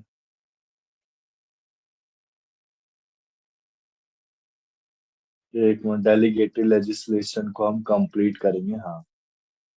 सो बेसिकली देखो आप कौन यार, है ना, बोरिंग तो नहीं लग रहा मनीष सीमा आपको ये? No sir. अब बेटा लग भी रहा होगा तो थोड़ा तो करना पड़ेगा, देखो समझो नहीं यार, सर, कोर्स बोरिंग तो नहीं है, करना ही आप है। तो अच्छे से पढ़ाते हो सर। तो बेसिकली देखो पावर ऑफ डेलीगेशन आपका सब्जेक्ट है limitation. Legislative can not delegate essential legislative function which consist determining the legislative policy. कहने का मतलब है डेलीगेटेड लेजिस्लेशन उन उन उन उन पॉलिसीज को पास नहीं कर सकता जो डिटरमाइन करते हैं पॉलिसी, लेजिस्लेटिव पॉलिसी को डिटरमाइन करते हैं। अब इसमें देखो आप जो पावर है वो एक्सटेंड करेगा ड्यूरेशन और स्टैट्यूज को। पावर अडॉप्ट कर सकता है एग्जिस्टिंग स्टैट्यूज को। पावर प्रोमुलिकेट। प्रोमुलिकेट का मतलब क्या होता है बेटा, सीमा कुछ आइडिया आपको, प्रोमुलिकेट का मतलब? जस्ट टू प्रोक्लेम ना, जस्ट टू लोगों को बताना, अनाउंस करना, हाँ, अनाउंस करना, स्प्रेड कर। Very good, pronunciation. हाँ, स्प्रेड या प्रोनाउंसिएशन, प्रोनाउंस करना। So basically, power to announce rules if such rule laid before the parliament, they come into the force. Power to select person whom the tax is carried or levied. इसके बाद देखो power आपका excessive delegation से सफर नहीं होना चाहिए। तो basically आपका constitutional limit of legislative delegation में आता है, ठीक है। इसके बाद देखो कंडीशनल लेजिस्लेशन क्या होता है। कंडीशनल, ये सारे टाइप्स पढ़ रहे हैं बेटा हम, ठीक है ना। टाइप्स ऑफ, देखो मैंने आपको क्या बताया था, एक तो नॉर्मल डेलीगेशन, एक्सेप्शन डेलीगेशन, इसी में सबऑर्डिनेट लेजिस्लेशन भी आ रहा है, ठीक है ना। सबऑर्डिनेट के बाद कॉन्स्टिट्यूशन लिमिट हमने पढ़ लिया। फिर कंडीशनल लेजिस्लेशन, ये भी क्या, टाइप्स ऑफ लेजिस्लेशन। अब कंडीशनल लेजिस्लेशन क्या कहता है, देखो जब अप्रोप्रिएट लेजिस्लेशन एक लॉ को बनाता है अथॉरिटी को, outside authority, to bring in force in such area or such time as may be decided, it's called conditional legislation.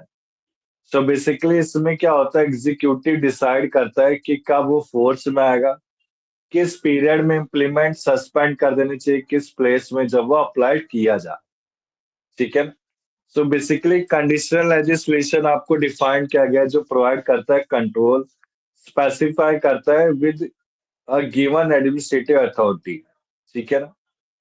तो बेसिकली कंडीशनल लेजिस्लेशन के बारे में हमें क्या समझना है, बस कि कब ये आपका कंडीशनल में हम क्या क्या कंडीशन देखेंगे कि किस प्लेस में इसको अप्लाई किया जा रहा है, कितने पीरियड में से इम्प्लीमेंट किया गया, सस्पेंड किया गया, या कब ये आपका फोर्स में आएगा, when will it come into the force, ठीक है ना। अब देखो disadvantages of delegated legislation, delegated legislation के क्या क्या डिसएडवांटेजेस। सबसे पहला आता है not an outcome of parliament और लेजिस्लेचर, ये आपका एक आउटकम नहीं है किसका, पार्लियामेंट या लेजिस्लेचर का। फिर सेकंड है public examination, क्रिट is not open, इसके क्रिट इज ओपन नहीं होना चाहिए। पहली knowledge, prior knowledge of delegated legislation is often denied, इसके जो प्रायर नॉलेज है उसको डिनाइड कर दिया जाएगा, ठीक है ना। Modes of controlling delegated legislation में सबसे पहले प्रोसीजरल, पार्लियामेंट और जुडिशियल कंट्रोल। अब जुडिशियल कंट्रोल में दो आते हैं, doctrine, ultra vires. Ultra vires कहने का मतलब है जो डॉक्ट्रिन अनडिफाइंड होते हैं, यानी कि ज्यादा। Use of prerogative writs, writs हम पढ़ेंगे अभी, ठीक है ना। जैसे आपके रिट्स, मनीष वॉइस आ रही है आपको?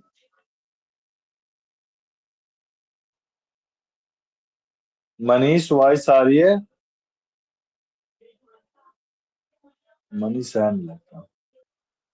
सीमा वॉइस आ रही है आपको? Yes sir. बताओ बेटा इसमें क्या आते हैं रिट्स, कितनी तरह के रिट्स पढ़े थे हमने? सर वो एक तो मैंडेमस होता है, कमांड, कमांड और प्रोहिबिशन का होता है सर एक, सेरिटरी ही होता है एक, सरारी, टू सरारी कहते हैं। सर्टिफाई, टू हाँ, टू सर्टिफाई बी या, सर्टिफाइड कोवेरेंटो हाँ बाय जी, वर्थ अथॉरिटी, हैरबियस हाँ जी, corpus, let has of the body, हाँ हमें जी, हाँ बॉडी जी, चाहिए चाहिए, ठीक है ना। बिल्कुल वो, so basically writs judicial control के किसके द्वारा दिए गए, modes of controlling delegated legislation. अभी बेसिकली आपका control of delegate legislation by means of procedure. इसमें देखो क्या क्या है आपका, सबसे पहले कंसल्टेशन होना चाहिए इंटरेस्ट का, पब्लिसिटी होनी चाहिए प्रपोज रूल्स एंड रेगुलेशन का, और पब्लिसिटी होनी चाहिए डेलीगेटेड लेजिस्लेशन का, ठीक है ना। इसके बाद देखो पार्लियामेंट कंट्रोल क्या क्या है, सबसे पहले laying down the rules on table of parliament होना चाहिए, कमिटी ऑफ पार्लियामेंट जो रूल्स को फुलफिल करे, ठीक है ना।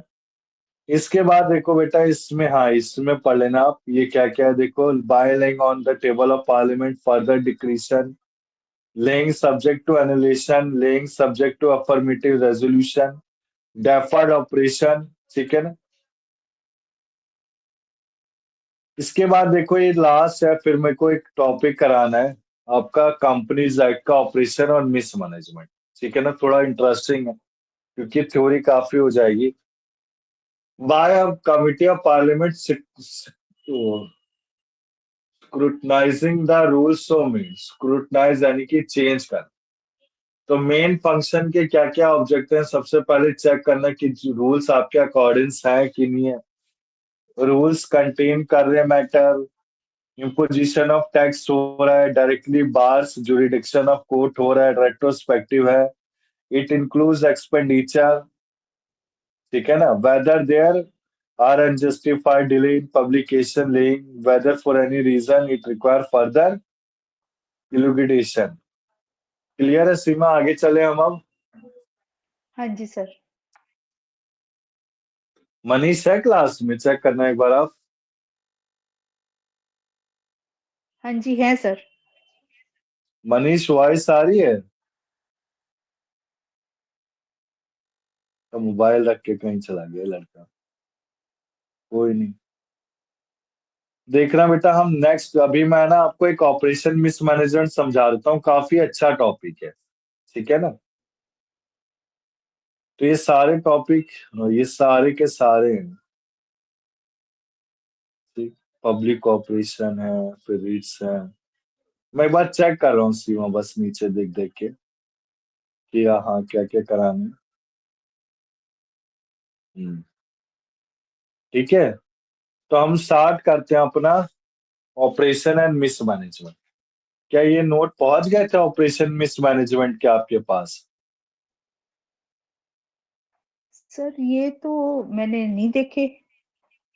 ये वाले प्रिवेंशन ऑफ ऑपरेशन मिसमैनेजमेंट नहीं सर। नहीं पहुंचे क्या? हाँ बेटा, पहुंचे कि नहीं सर पहुंचे चेक आपके पास? चेक करके फिर बताएंगे सर, पता नहीं, ऐसे लग रहा है नहीं पहुंचे। नहीं, मैंने इसी नोट्स के नीचे था बेटा, कल ही रात को बनाया ना ये। वो एडमिनिस्ट्रेशन वालों के ही नीचे है, उसी फाइल में है। हाँ हाँ, नहीं नहीं, अच्छा सर, फिर नीचे मैं नहीं, चेक, अलग से दिया है बेटा, अलग से चेक करो एक बार, अलग मैडम से ने तो भेजा नहीं होगा। है, अलग से तो नहीं नहीं दिए। है? नहीं सर। चलो कोई नहीं, मैं अभी प्रोवाइड कर दूंगा, पर समझा देता हूँ, ये बस आधे घंटे का टॉपिक है बेटा, समझा ओके दूं ना सर। इससे कंपनीज एक्ट का ये, क्योंकि यार हाँ फिर वो जी हाँ जी। बोरियत से लगेगी ना आपको। हाँ जी ठीक है सर। देखो आप, बेसिकली आपका जो प्रिवेंशन ऑफ ऑपरेशन और मिस मैनेजमेंट है, ऑपरेशन और मिस मैनेजमेंट होता क्या है, देखो समझेंगे। ऑपरेशन समझा रखा है, बेसिकली जब अफेयर ऑफ कंपनी कंडक्टेड किया जा रहा है जो आपका पब्लिक मेंबर से प्री जुडिशियल है, प्री जुडिशियल यानी कि कंफ्लिक्टिंग है, अपोज है, ठीक है ना, उससे ऑपरेशन कहते हैं। मिसमैनेजमेंट क्या होता है, जब मटेरियल चेंज लिया गया है किसमें, मैनेजमेंट या कंट्रोल ऑफ कंपनी, ठीक है ना। सो बेसिकली ऑपरेशन का मतलब क्या है, जो अफेयर कंडक्ट किए गए प्री जुडिशियल। और मिसमैनेजमेंट का मतलब क्या है, जब एक मटेरियल चेंज किया गया। यहां तक क्लियर है बेटा? कोई डाउट है यस इसमें सर। सीमा आपको? No sir. अब बेसिकली कंपनी में क्या होता है, जो शेयर होल्डर है वही पावर है, इसको समझो बेटा, एमसीक्यू में आ सकता है, ठीक है ना। ये कंपनीज लॉ का टॉपिक रह गया था, तो देवेंद्र ने नहीं कहा था मुझसे कराने के लिए, तो मैंने कहा था नेक्स्ट क्लास में करा दूंगा, ठीक है ना, तो हाँ अभी जी करा सर। रहा हूँ। तो देखो आप, इस आपका नॉर्मली कंपनी में क्या होता है, जो शेयर होल्डर है उसी के पास सारी की सारी पावर होती है। जैसे कि एग्जांपल लेते हैं हम, एबीसीडी, एबीसीडी के पास कितने, आपके 7 शेयर होल्डर है। अब 7 शेयर होल्डर के कुछ परसेंटेज गिवन है, देख रहे हो बेटा आप, ये दिख रहा है ना बेटा आपको स्क्रीन में। हाँ जी। सबसे पहले देखो, गैरी के पास 20%, हैरी के पास 20, जेरी के पास 14 है। तो बेसिकली ये तीनों के तीनों क्या पावरफुल है। इसके बाद जो आखिरी के 4 हैं, उन वो 11 जो परसेंटेज मिला के और माइनॉरिटी, ठीक है ना। सो बेसिकली ये क्या पास करते हैं, ऑर्डिनरी और स्पेशल रेजोल्यूशन पास कर सकते हैं बिना माइनॉरिटी की बात सुने, ठीक है ना। तो कॉर्पोरेट कैसे लॉ कैसे काम करता है, अगर मेजोरिटी रोकेंट कर रहे हैं, मतलब मेजोरिटी के पास शेयर होल्डर, यानी कि कॉर्पोरेट कैसे काम करता है कि मेजोरिटी का देखा जाता है, अगर मेजोरिटी शेयर होल्डर जो कहेंगे वही बात होगी। अब ये फोर्स वर्सेस हार बोटल, ये बेटा किसका है, ऑपरेशन और मिस मैनेजमेंट का। अगर एमसीक्यू में आता है ना केस स्टडी, क्योंकि आपके एमसीक्यू में पूछा जाता है, तो आप क्या बोलेंगे इससे, फोर्स वर्सेस हार बोटल, ठीक है ना। फोर्स वर्सेस आर्बिटल किसका केस है? मिसमैनेजमेंट का और ऑपरेशन का, ठीक है ना। सो ये जो केस है इसको क्या बोला जाता है? Rule of majority. अब रूल ऑफ मेजोरिटी कैसे बोला जाता है? इनका कहना का क्या मतलब क्या था? अगर जिसके पास ज्यादा शेयर है तो कंपनी में रूल करेगा, जो गलत है, अभी देखते जाओ। और अगर प्रमोटर डायरेक्टर मिस अप्लाइड या मिस अप्रोप्रिएट कर रहे हैं एसेट, तब इस केस में कंपनी क्या कर सकती है? प्रमोटर के खिलाफ स्यू कर सकती है। बट अदर शेयर होल्डर स्यू नहीं कर पाएंगे, प्रमोटर यानी कि कंपनी कर सकती है बस। क्लियर है नहीं चीज? चलूं आगे में? Yes sir. ठीक है ना। इसके बाद देखो ये रूल के कुछ एक्सेप्शन है। सबसे पहले कि मेंबर प्रमोटर, देखो आप, मेंबर है वो क्या कर सकता है? प्रमोटर और अदर प्रमोटर को स्यू कर सकता है। पहले मैंने ये समझा दिया। अब इसमें क्या क्या एक्सेप्शन है? अल्टर वायर्स इलीगल एक्ट, यानी कि ये परमिशन नहीं देगा। किसको? इलीगल एक्ट को। अफेक्टेड राइट ऑफ पर्सन, ये पर्सन के राइट को अफेक्ट करेगा।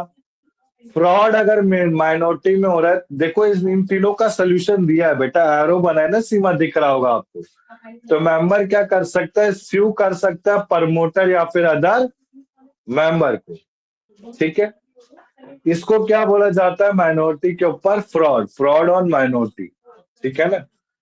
अब ट्रांजेक्शन जिसमें स्पेशल मेजोरिटीज है, इसमें क्या देखा जाएगा कि majority in number of members जिनके पास, अब देखो रूल वो जो था आपका फोर्स वर्सेस हार्बोटल, उस केस में क्या था? उसमें सिंपली कह दिया गया था कि मेजोरिटी रूल करेंगे। हाँ मैं मानता हूँ मेजोरिटी रूल करेंगे कंपनी में मेजोरिटी शेयर होल्डर, बट कितना परसेंट?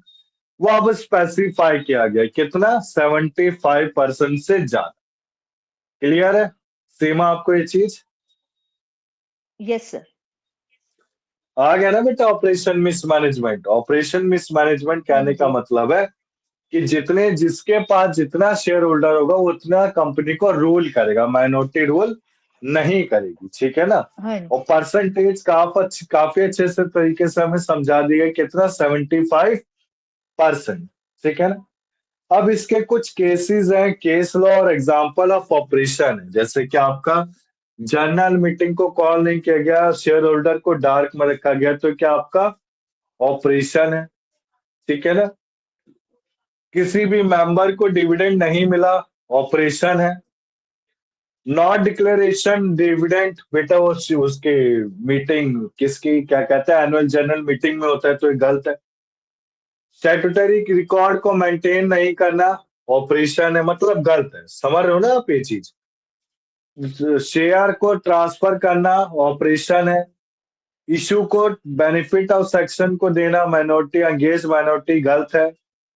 कंपनी बार बार लॉस कर रही है तो उसमें ऑपरेशन नहीं है। ये जो क्रॉस है ऑपरेशन से डील नहीं करता है,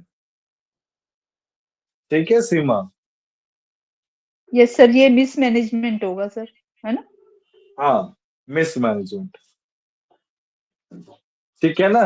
तो देखो आप, कंपनी अगर लॉस करे बार बार तो कंपनी की मिसमैनेजमेंट है। इनएफिशिएंट कंडक्ट और डायरेक्टर है, मिसमैनेजमेंट है। Non holding of board meeting है, मिसमैनेजमेंट है। लैक ऑफ डिटेल है नोटिस ऑफ मीटिंग में, मिसमैनेजमेंट है। Increase voting rights of share which are held by the management, क्या है? मिसमैनेजमेंट है, ठीक है ना। राइटिंग ऑफ बैड डेप्थ, ये बैड डेप्थ क्या होता है सीमा? मनीष, बैड डेप्थ कुछ आइडिया बेटा डेट्स आपको? डेट्स तो वही होता है ना, जो कर्जा जिसको बोलते हैं, bad person who is debts, unable to pay the डेप्थ, या जो लोन नहीं दे इंसॉल्वेंट पाता। कहते हैं। हाँ हाँ जी, वेरी गुड, इंसॉल्वेंट। इंसॉल्वेंट। तो बेसिकली राइट ऑफ कर रहे हैं हम बैड को, तो ये भी मिसमैनेजमेंट है ना। ऑपरेशन कहाँ से हो गया? ऑपरेशन बेसिकली किससे डील करता है? शेयर होल्डिंग से डील करता है, शेयर होल्डर से डील करता है, ठीक है ना। Appointment selection of dealer supplier, operation of bank account by 2 director not by the 3 director, तो ये आपका मिसमैनेजमेंट है। अब इसके रेमेडीज पढ़ेंगे बेटा। रेमेडीज क्या है ऑपरेशन के? सबसे पहले देखो कंडीशन क्या क्या होनी चाहिए। सबसे पहले कोई फ्रॉडुलेंट हो मेंबर, ये इंपॉर्टेंट है बेटा, ठीक है ना, इसको अच्छे से पढ़ लो आप। अगर कोई फ्रॉडुलेंट एक्ट हो रहा है मेंबर के लिए तो आपका ऑपरेशन है। कोई मेंबर अफेक्टेड हो रहा है तो ऑपरेशन है। कोई रॉन्गफुल या हर्ट हुआ है ऑपरेशन है। या फिर कोई कॉन्टिन्यूस एक्ट है to the date of petition, ठीक है ना, single act of renting out premises of the company without the knowledge of member, यानी कि हमने क्या करा, प्रीमिसेस के अंदर ही, प्रीमिसेस के बाहर, कंपनी के प्रीमिसेस के बाहर किसी को रेंट पे दे रखा है, किसी शेयर होल्डर को, तो आपका क्या हो गया, ऑपरेशन के अंडर आ गया। क्लियर है ना बेटा ये चीज? जी हाँ जी सर। बताओ सीमा। हाँ जी क्लियर है सर। मनीष, बोलो मनीष, क्लियर है? ठीक है ना, तो क्या क्या कंडीशन हमें रिक्वायर्ड होते हैं ऑपरेशन करने के लिए? कोई फ्रॉडुलेंट एक्ट, इनकैपेसिटी या कैपेसिटी को अफेक्ट कर रहा है, रॉन्गफुल हर्श वर्क है, ठीक है ना। इसके बाद देखो आप, जैसे इसमें एग्जांपल में बता रखा है कि 45% और आपका 52% है, तो 45% अफेक्ट कर रहे हैं 52 को, तो बेसिकली आपका ऑपरेशन हो गया, ठीक है ना। इसके बाद देखो आप, जैसे शेयर होल्डर है मुकेश अंबानी अनिल अंबानी, वो दोनों एक दूसरे को ट्रस्ट नहीं करते, तो ये ऑपरेशन नहीं कहलाया जाएगा, ठीक है ना। ऑपरेशन का मतलब क्या होता है, किसी शेयर होल्डर के साथ फ्रॉड करना, ठीक है ना। अब डायरेक्टर, देखो आप इसके आगे चलते हैं। अब क्या क्या रेमेडीज है, अब सीधा रेमेडीज से आता है बेटा, ठीक है ना। सेक्शन 241 क्या कहता है, अगर कोई एप्लीकेशन है ट्रिब्यूनल को for relief in case of operation, तो बेसिकली ऑपरेशन के खिलाफ क्या क्या ट्रिब्यूनल के पास रिलीफ दिए गए। सबसे पहला रिलीफ देखो, अगर कोई भी मेंबर कंप्लेन करता है अफेयर जो आपका, हाँ ये पर ये सिंपल हो ये बेटा कि हम क्या क्या कर सकते हैं, कंप्लेन कर सकते हैं। दूसरा, अगर कोई मटेरियल चेंज हो रहा है मैनेजमेंट और कंट्रोल ऑफ कंपनी में, तो भी हम क्या कर सकते हैं, कंप्लेन कर सकते हैं। कोई अल्ट्रेशन है बोर्ड ऑफ डायरेक्टर में और मैनेजर ऑफ मेंबरशिप एक्सेट्रा, तो भी हम कंप्लेन कर सकते हैं, ठीक है ना। इसके बाद देखो, कंपनी ने खुद से कंप्लेन कर दी या कंपनी ने, सेंट्रल गवर्नमेंट ने अप्लाई किया है प्रिंसिपल बेंच में, एनसीएलटी। एनसीएलटी क्या है बेटा, सीमा बताओ एनसीएलटी क्या है?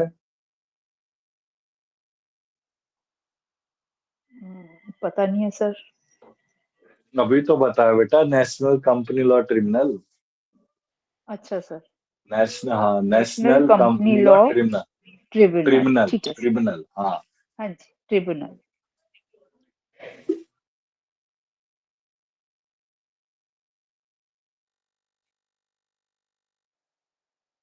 अब देखो आप, ये एनसीएलटी क्या है, देखो जैसे कोई सेंट्रल गवर्नमेंट है, उसने अप्लाई किया प्रिंसिपल बेंच एनसीएलटी के लिए, तो ये आपका क्या होगा, इसमें एक परमिशन लेनी होगी किसके लिए, ट्रिब्यूनल से, ठीक है ना। इसके बाद देखो, अगर सेंट्रल गवर्नमेंट का ओपिनियन है कि बिजनेस को कंडक्ट किया जाए, मैनेज किया जाए, तो जो पर्सन है साउंड होना चाहिए, क्वालिफाइड बाय कोर्ट होना चाहिए, ठीक है ना। कोई डीप फ्रॉड नहीं कर रहा होना चाहिए उसने। इसके बाद देखो, 4 से 5 जैसे कि सेंट्रल गवर्नमेंट आपका एप्लीकेंट है, वो एक रिफर्स कर रहा है एप्लीकेशन ट्रिब्यूनल को to injury engage the person respondent, तो वो क्या कर सकते हैं, सबसे पहले आपको क्या देना पड़ेगा बेटा, एक डॉक्यूमेंट देना पड़ेगा जो साइन वेरीफाइड होगा, किससे, सीओपी सीओसीपी 1908, ये वही सिविल प्रोसीजर एक्ट है, सिविल प्रोस सिविल प्रोसीजर कोड ही है 1908।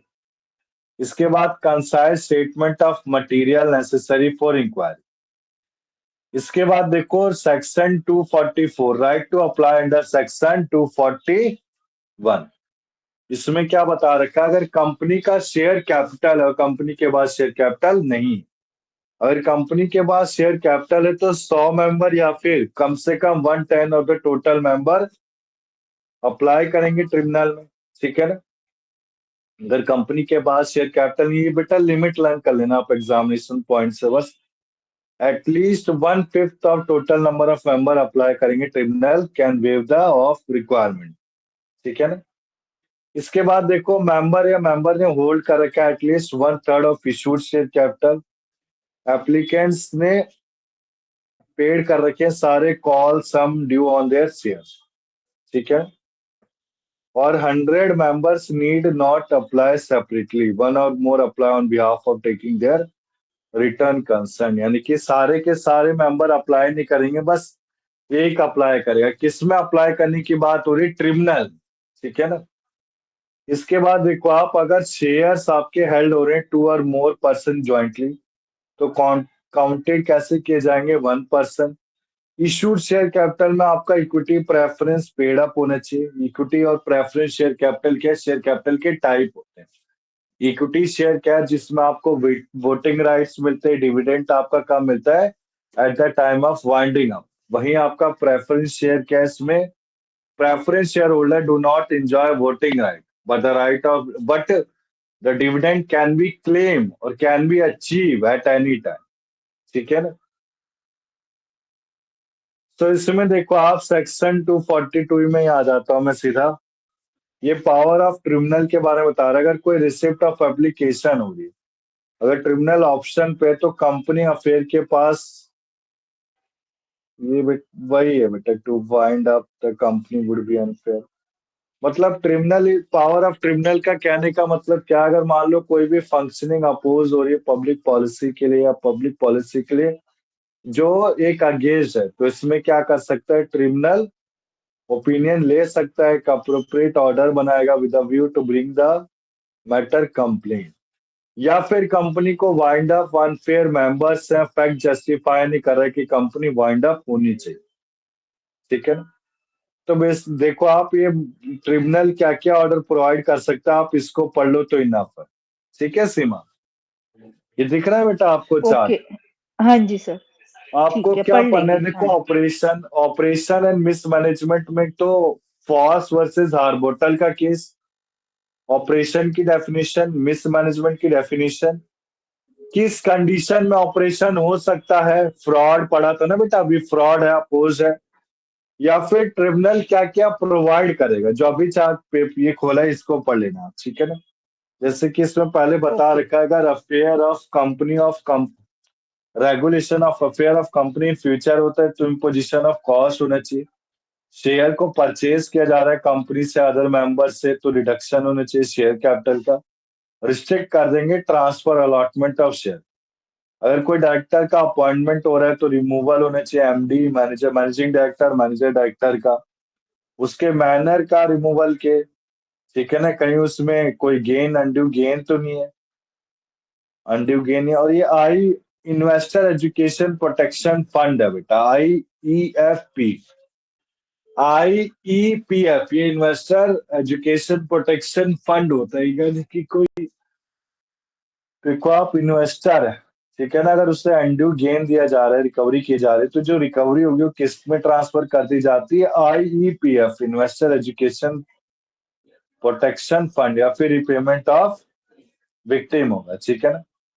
इसके बाद देखो termination, modification, setting aside an agreement में देखो आप, खुद की कंपनी, एमडी, मैनेजर या फिर आपका डायरेक्टर होना चाहिए, इसमें own company any other person by giving notice taking power consent होना चाहिए, ठीक। इसमें बेसिकली कब तक होना चाहिए आपका, 3 months before the date of application. जैसे एक एग्जांपल देखो इसमें समझा रखा है कि किंग फिशर एयरलाइंस ने सोल्ड किए प्रॉपर्टी 40 लाख की, प्रमोटर मिस्टर माल्या को 80 लाख का, तो mister Mallya balance sheet after buying the property, पहले 30 लाख की थी, 50, अब कितनी हो गई, प्रॉपर्टी 80 लाख की, तो मालिया सेल कर देगा किंग फिशर को 5 लाख का। तो ये क्या हो गया आपका, फ्रॉड। ट्रिब्यूनल इसे रिफ्यूज कर सकती है, ठीक है ना। अगर ट्रिब्यूनल को पता चलता है कि देयर इज अ लॉस, तो वो क्या कर सकती है, उसको रिफंड इजिली कर सकती है, ठीक है ना। इसके बाद देखो बेटा, ट्रिब्यूनल ऑर्डर देगा कंपनी को फॉरवर्ड करने के लिए रजिस्ट्रार विद इन 30 days, इसमें एक इंटरिम डिविडेंड होगा, ठीक है ना। वो डिस्कस किया जाएगा कि fit and proper person respondent, तभी उसे पास किया जाता, नहीं तो पास नहीं किया जाता है। इसमें देखो आपका लिमिट कितनी है बेटा, पेनल्टी लिमिट कंपनी की 1 लाख से 25 लाख, और कोई ऑफिसर अगर डिफॉल्ट में पाया गया किसमें, ऑपरेशन, तो ऑपरेशन मिसमैनेजमेंट का हम क्या कर सकते हैं बेटा, पेनल्टी भी कर सकते हैं। पेनल्टी ज्यादा अमाउंट की नहीं है। अगर कोई कंपनी पाई गई है ऑपरेशन मिसमैनेजमेंट में, तो डिसाइड किया जाएगा कि 1 लाख ले या फिर उससे 25 लाख ले, ठीक है ना। अगर ऑफिसर इन डिफॉल्ट की बात की जाएगी तो ये आपका इम्प्रिजनमेंट होना चाहिए 6 मंथ, या फिर फाइन 25,000 से 1 लाख, या फिर आपका बोथ, तीनों में से कोई कंडीशन हो सकती है, ठीक है ना। अब इसमें एक एग्जांपल दिया गया, देखो ऑथराइज शेयर कैपिटल, देखो आपका जो कंपनी है उसमें 5 तरह की कैपिटल होती है, एक ऑथराइज, पेड, सब्सक्राइब, इशूड, ठीक है ना। ऑथराइज जितनी रखी गई है कंपनी में एमओई के द्वारा, इशूड जो पब्लिक को दी गई है, पब्लिक ने कितना सब्सक्राइब किया है, कितना पेड किया है, वो पेड अप होता है, ठीक है ना। तो इस केस में देखो आप, majority status shifted to minority by issuing से ऑथराइज शेयर कैपिटल को 10 से 12 लाख की बात की गई है। तो इसमें देखो आप, कंपनी अगर कैपिटल को रेज करना चाहती है तो किससे रेज कर सकती है आप, जब आपका ट्रिब्यूनल लेफ्ट कर देगा उससे, ठीक है ना। वो यानी कि अल्टर कब किया जा सकता है, मेमोरेंडम ऑफ एसोसिएशन, हमने वैसे भी पढ़ा था। मेमोरेंडम ऑफ एसोसिएशन क्या डिसाइड करता था बेटा, आपका ऑथराइज शेयर कैपिटल का अमाउंट डिसाइड करता था, ठीक है ना। इसके बाद देखो कोई डिक्लेरेशन है आपका मेमो और ये को बदलने का, तो आपका वॉइड है। कोई रिस्ट्रेन है डायरेक्टर को रोकने का, उसके रेजोल्यूशन पास करने का डैमेजेस के लिए, तो भी आपका वो वॉइड है। सो बेसिकली आपका फ्रॉडुलेंट, रॉन्ग और इनकरेक्ट माना जाता है कोई भी अगर company, director, auditor, audit form, expert, advisor का, ठीक है ना। इसके बाद देखो फिर आता है आपका रिक्वेस्टिंग मेंबर ऑफ डिपोजिटर कितने चाहिए।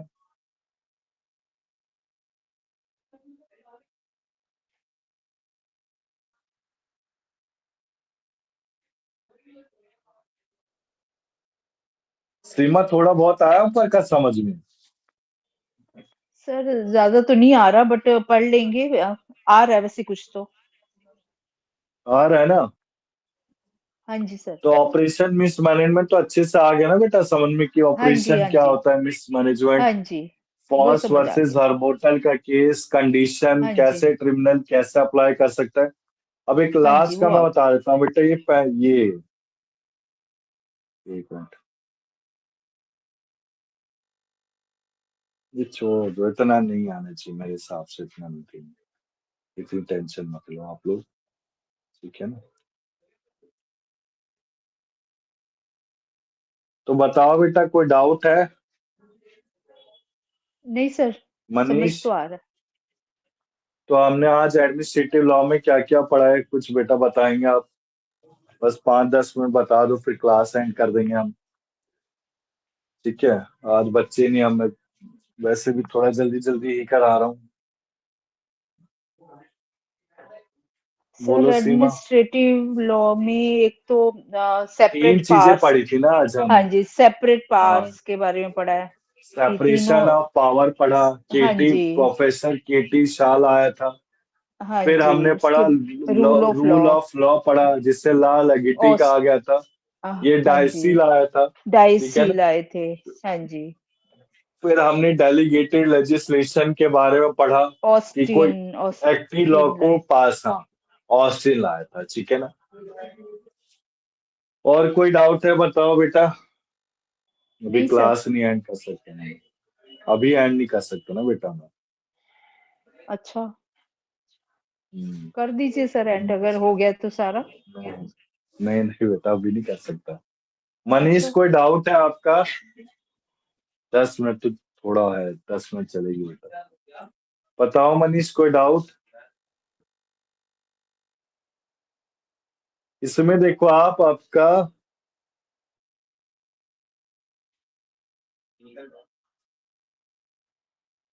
हम देखो नेक्स्ट क्लास में क्या क्या पढ़ेंगे वो डिस्कस कर लेता हूँ। एक तो आपका एडमिनिस्ट्रेटिव डिस्क्रिशन पढ़ेंगे बेटा हम, ठीक है ना, आपका सब सिलेबस मैंने सिलेबस दिखा दिया आपको, तो सिलेबस के अकॉर्डिंग ही है सारे नोट्स, कुछ भी अलग नहीं बेटा इसमें।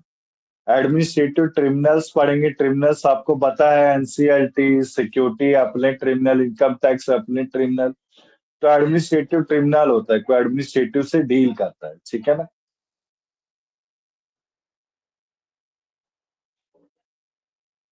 जैसे ट्रिब्यूनल दिख रहे हैं बेटा आपको सीमा?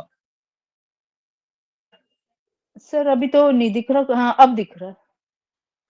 दिख गया? हाँ जी, तो अब दिख देखो रहा है, क्लेम एडमिनिस्ट्रेटिव ट्रिब्यूनल, ट्रिब्यूनल में क्या क्या है, इंडस्ट्रियल इलेक्शन ट्रिब्यूनल ट्रिब्यूनल। जो हाँ इंडस्ट्री से डील डील करता है, जो रेलवे से डील करता है, जो कॉपीराइट से डील करता है, ठीक है ना।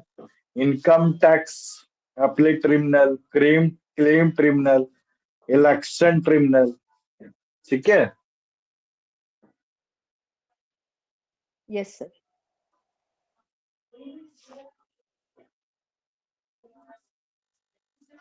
तो देखो हम नेक्स्ट क्लास में क्या क्या पढ़ेंगे वही बता देता हूँ मैं पहले। सबसे पहले देखो आपका हम पढ़ेंगे एडमिनिस्ट्रेटिव डिस्क्रिशन, ठीक है ना। फिर एडमिनिस्ट्रेटिव ट्रिब्यूनल के बारे में हम पढ़ेंगे कि एडमिनिस्ट्रेटिव ट्रिब्यूनल में क्या क्या है, ठीक है ना। इसके बारे में देखो आप। फिर हम क्या पढ़ेंगे, प्रिंसिपल ऑफ नेचुरल जस्टिस, ये बेटा बेसिकली आपका पूरा थ्योरेटिकल है। ओम बर्ड्समैन एक पर्सन अपॉइंट किया जाता है, इस पर्सन के पास कुछ पावर होती है, ठीक है ना। ये बेसिकली इंसॉल्वेंसी में ज्यादा अपॉइंट किया जाता था, इंसॉल्वेंसी का जब केस होता है। इसके बाद देखो आप, फिर suit against the government, suit कोई किया गया है गवर्नमेंट के खिलाफ, ठीक है ना। फिर आपका judicial review, public cooperation, constitutional remedies क्या क्या है, आर्टिकल 226, आर्टिकल 32, ये है बेटा। टाइप्स ऑफ रिट्स, फिर से आ गया, टाइप्स ऑफ रिट्स को अच्छे से पढ़ लेंगे हम। टाइप ऑफ रिट्स में देखो हैबियस कॉर्पस है, फिर आपका मैंडेमस है, ठीक है। मैंडेमस किस किस ग्राउंड में रिफ्यूज किया जा सकता है, सिरारी है, कोवरेंटो है, प्रोविशन है, देखो प्रोविशन के बाद कोवरेंटो होगा, कोवरेंटो के बाद आपका पूरा फिनिश। क्लियर है एडमिनिस्ट्रेटिव लॉ? Yes sir. बताओ सीमा, कोई डाउट है तो पूछ सकते हो बेटा, नहीं अभी सर, टाइम है। सब क्लियर है सर, पढ़ने से और क्लियर हो जाएगा।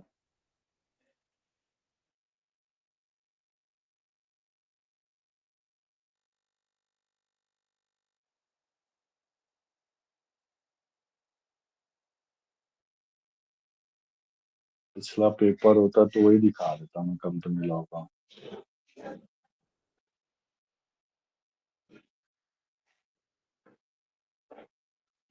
एक मिनट बेटा, जाना मत, मैं कंपनी लॉ का पेपर देख लूं, ठीक है। ये एक मिनट बस।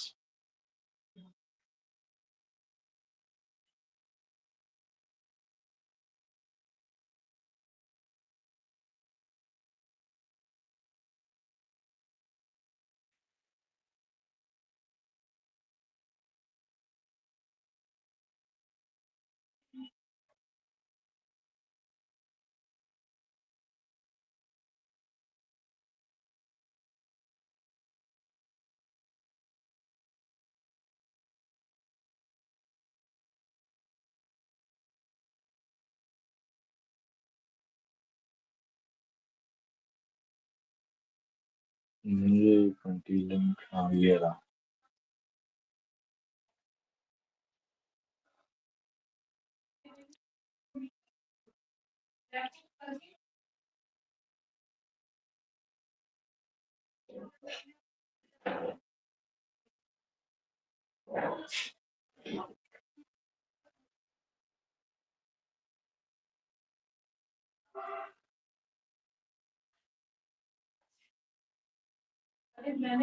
हम्म, रुको बेटा एक मिनट, ये कंपनी लॉ का पेपर है, ठीक है। सीमा हो आप? हाँ जी सर। हो ना, एक मिनट बेटा, बस कंपनी लॉ का पेपर दिखा दूंगी। पढ़ा नहीं रहा, बस पेपर तो दिखा ही सकता हूँ ना बेटा मैं, ठीक है ना। ये देखो आप, ये कुछ कंपनी लॉ का पेपर है आपका 2021 का ही, ठीक है ना। कुछ क्वेश्चन ऐसे आए थे आपके कि कितने मेंबर चाहिए प्राइवेट कंपनी के लिए, पब्लिक कंपनी के लिए, ठीक है ना। अगर गारंटी है तो इसको क्या बोलते हैं, एक्सटेंशन कैसे किया जा सकता है, फोर फीचर कब किया जा सकता है आपके एमओई के द्वारा।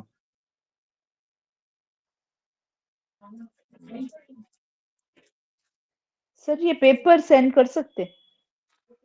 हाँ हाँ बिल्कुल बेटा, ये कर बल्कि दीजिए एक फिर। साइट है कर ना, ये साइट में जैसे मिनिमम नंबर ऑफ डायरेक्टर तो बता दिया था मैंने, प्राइवेट में 2 होते हैं। 2 एंड उसमें 3 है पब्लिक में, हम्म और मैक्सिमम 15 होते हैं ना सर? हाँ, ये बताओ सीमा, क्वेश्चन नंबर 31, जैसे कंपनी को क्या अलॉट किया जाता है एडिशन टू देयर नेम, सिन टिन करा था ना हमने, याद करो, हाँ सिन जी था, हाँ जी हाँ जी। डिन तो था कॉर्पोरेट, डायरेक्टर हाँ डायरेक्टर के, आइडेंटिफिकेशन नंबर, और हम्म सिन ये corporate identification number. Hmm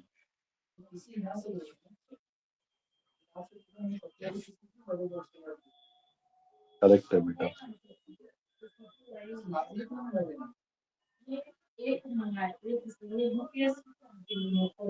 number of clause मेमोई में कितने होते हैं, 6 होते हैं। ऑब्जेक्ट वो क्लॉज के नाम अच्छे से पढ़ लेना है आपको, ठीक है अच्छा ना। ओके।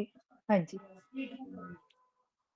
कितना मिनिमम पेड अप कैपिटल चाहिए, प्राइवेट के लिए 1 लाख और पब्लिक के लिए 5 लाख। स्पेशल एक्सेस स्टैट्यूटरी अब तो कंपनी सर, क्रिएट किया अब जाता तो ये खत्म हो गई है ना sir, minimum paid up capital. है। मिनिमम अभी भी है, थ्योरी क्वेश्चन में पूछ सकते हैं बेटा आपसे, थ्योरी में अभी कुछ मैंने भी कहीं पूछ पढ़ा सकते था हैं। कि मिनिमम अब नहीं है, पहले थी 2013 में, मेरे ख्याल से नहीं है, पता नहीं सर, आपको पता होगा।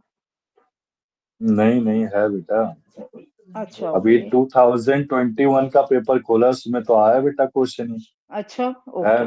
हाँ, ठीक है ना। मिनिमम पेड अप कैपिटल है आपके हिसाब से? हाँ है, ठीक। ठीक। ठीक है ना। तो ये एग्जाम पेपर, इसमें एक बार एक क्वेश्चन को बार बार पूछा गया कि बच्चा पास हो जाए थोड़ा सा, अच्छा ठीक है। कौन सा है? हाँ, वही डायरेक्टर के बारे में बेटा, कि डायरेक्टर अच्छा, बताओ प्राइवेट पब्लिक कंपनी के, ये तो बार बार सबसे पूछा इजी ना, है। वही देख। हम्म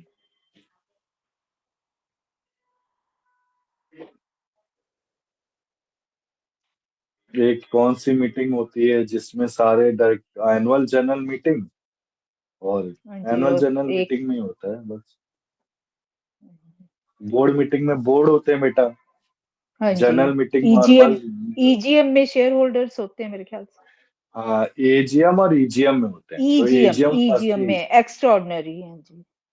हाँ, पर एनुअल जनरल मीटिंग ही है ना आपका ऑप्शन, ठीक है। हाँ जी। एक मिनट,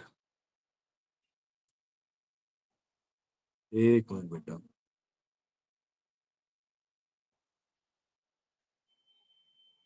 ये आपको बेटे ये लिंक से है ना सारे पेपर मिल जाएंगे। अच्छा हाँ, ये, भेज दीजिए सर फिर। हाँ मैं ये लिंक मैडम के थ्रू प्रोवाइड करवा देता हूँ। हाँ जी।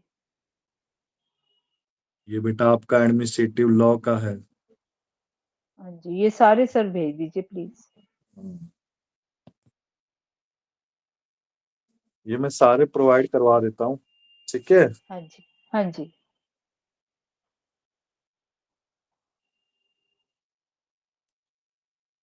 वॉइस आ रही ना? हाँ जी, आ रही है। तो ये आपका किसका है? एडमिनिस्ट्रेटिव लॉ का है, ठीक है हाँ ना? जी। तो ये मैं ये भी प्रोवाइड कर देता हूँ, एक बार देखना है कि कैसे आ रहा है क्वेश्चन। थोड़े से डिफिकल्ट है, एडमिनिस्ट्रेटिव लॉ के थोड़ा सा डिफिकल्ट है, ठीक। हाँ जी सर, ठीक है सर, अब मैं हाँ बेटा, आप लीव। जा सकते हो आप। हाँ जी, थैंक यू सर। ठीक है बेटा, ठीक।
वो है क्लास के फीस ये के लिए मैम भेज देते बच्चों को एक बार पेपर, कैसे पेपर में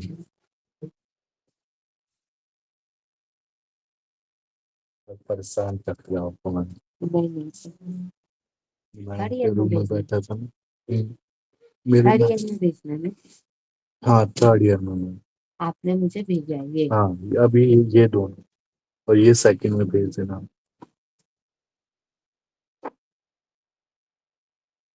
सर ने भेजा ना नोट्स अभी तक। अभी तो नहीं ये दोनों तो हाँ ये दोनों। अब एलएलबी सेकंड ईयर में। सेकंड ईयर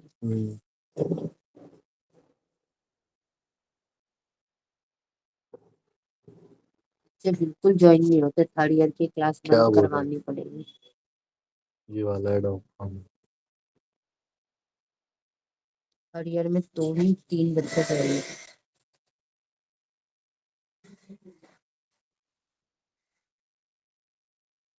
पिछली क्लास में तो फिर भी थे जो, आज तो बिल्कुल भी नहीं।